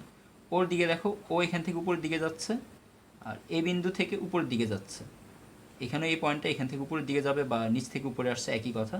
তো এই পয়েন্টটা আর এই পয়েন্টটা সমদশা সম্পন্ন, কিন্তু সি আর এক্স সমদশা সম্পন্ন না। সি যেমন নিচের দিকে নামতেছে, এই কণাটা দেখো উপরে আস্তে আস্তে আবার নিচের দিকে নামতেছে, তাহলে এই কণাটাও, ওয়াই কণাটাও সি এর সাথে সমদশা। সি আর ওয়াই সমদশা এখানে, এ আর ডি সমদশা এখানে, এরপরে হচ্ছে ও আর এক্স সমদশা এখানে, তারপরে হচ্ছে এইচ আর এখানে একটা পয়েন্টের নাম দিলাম মনে করো এল, এইচ আর এল এখানে সমদশা সম্পন্ন। তারপরে এখানে জি একটা পয়েন্ট আছে, দেখো জি উপরের দিকে উঠতেছে, এক্স উপরের দিকে উঠতেছে, ও উপরের দিকে উঠতেছে, আমরা বলতে পারি জি এক্স ও, এরা সবাই সমদশা সম্পন্ন। ওকে, দশা নিয়ে তোমাদের আপাতত এতটুকু আলোচনা রাখলেই হবে, এর বেশি দশা নিয়ে তোমাদের পড়াশোনা নাই। তো আজকে আমরা যা জানলাম সেগুলো হচ্ছে একদম পিওর বেসিক। এটা হচ্ছে পেজ নাম্বার 3। আমরা এই 6টা সংজ্ঞার মধ্যে যা যা জানলাম, তরঙ্গ বেগ আর তরঙ্গ দৈর্ঘ্য বাদে, ক্লাসটা অনেক লেন্দি হয়ে গেছে, আজকে আমরা আর এখানে করার কথা না বাড়াই।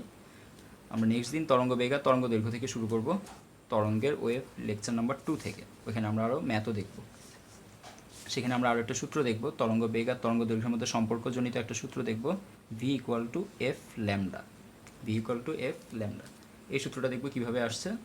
তরঙ্গ বেগ হচ্ছে ভি, তরঙ্গ দৈর্ঘ্য হচ্ছে ল্যামডা, এরা কীভাবে রিলেটেড।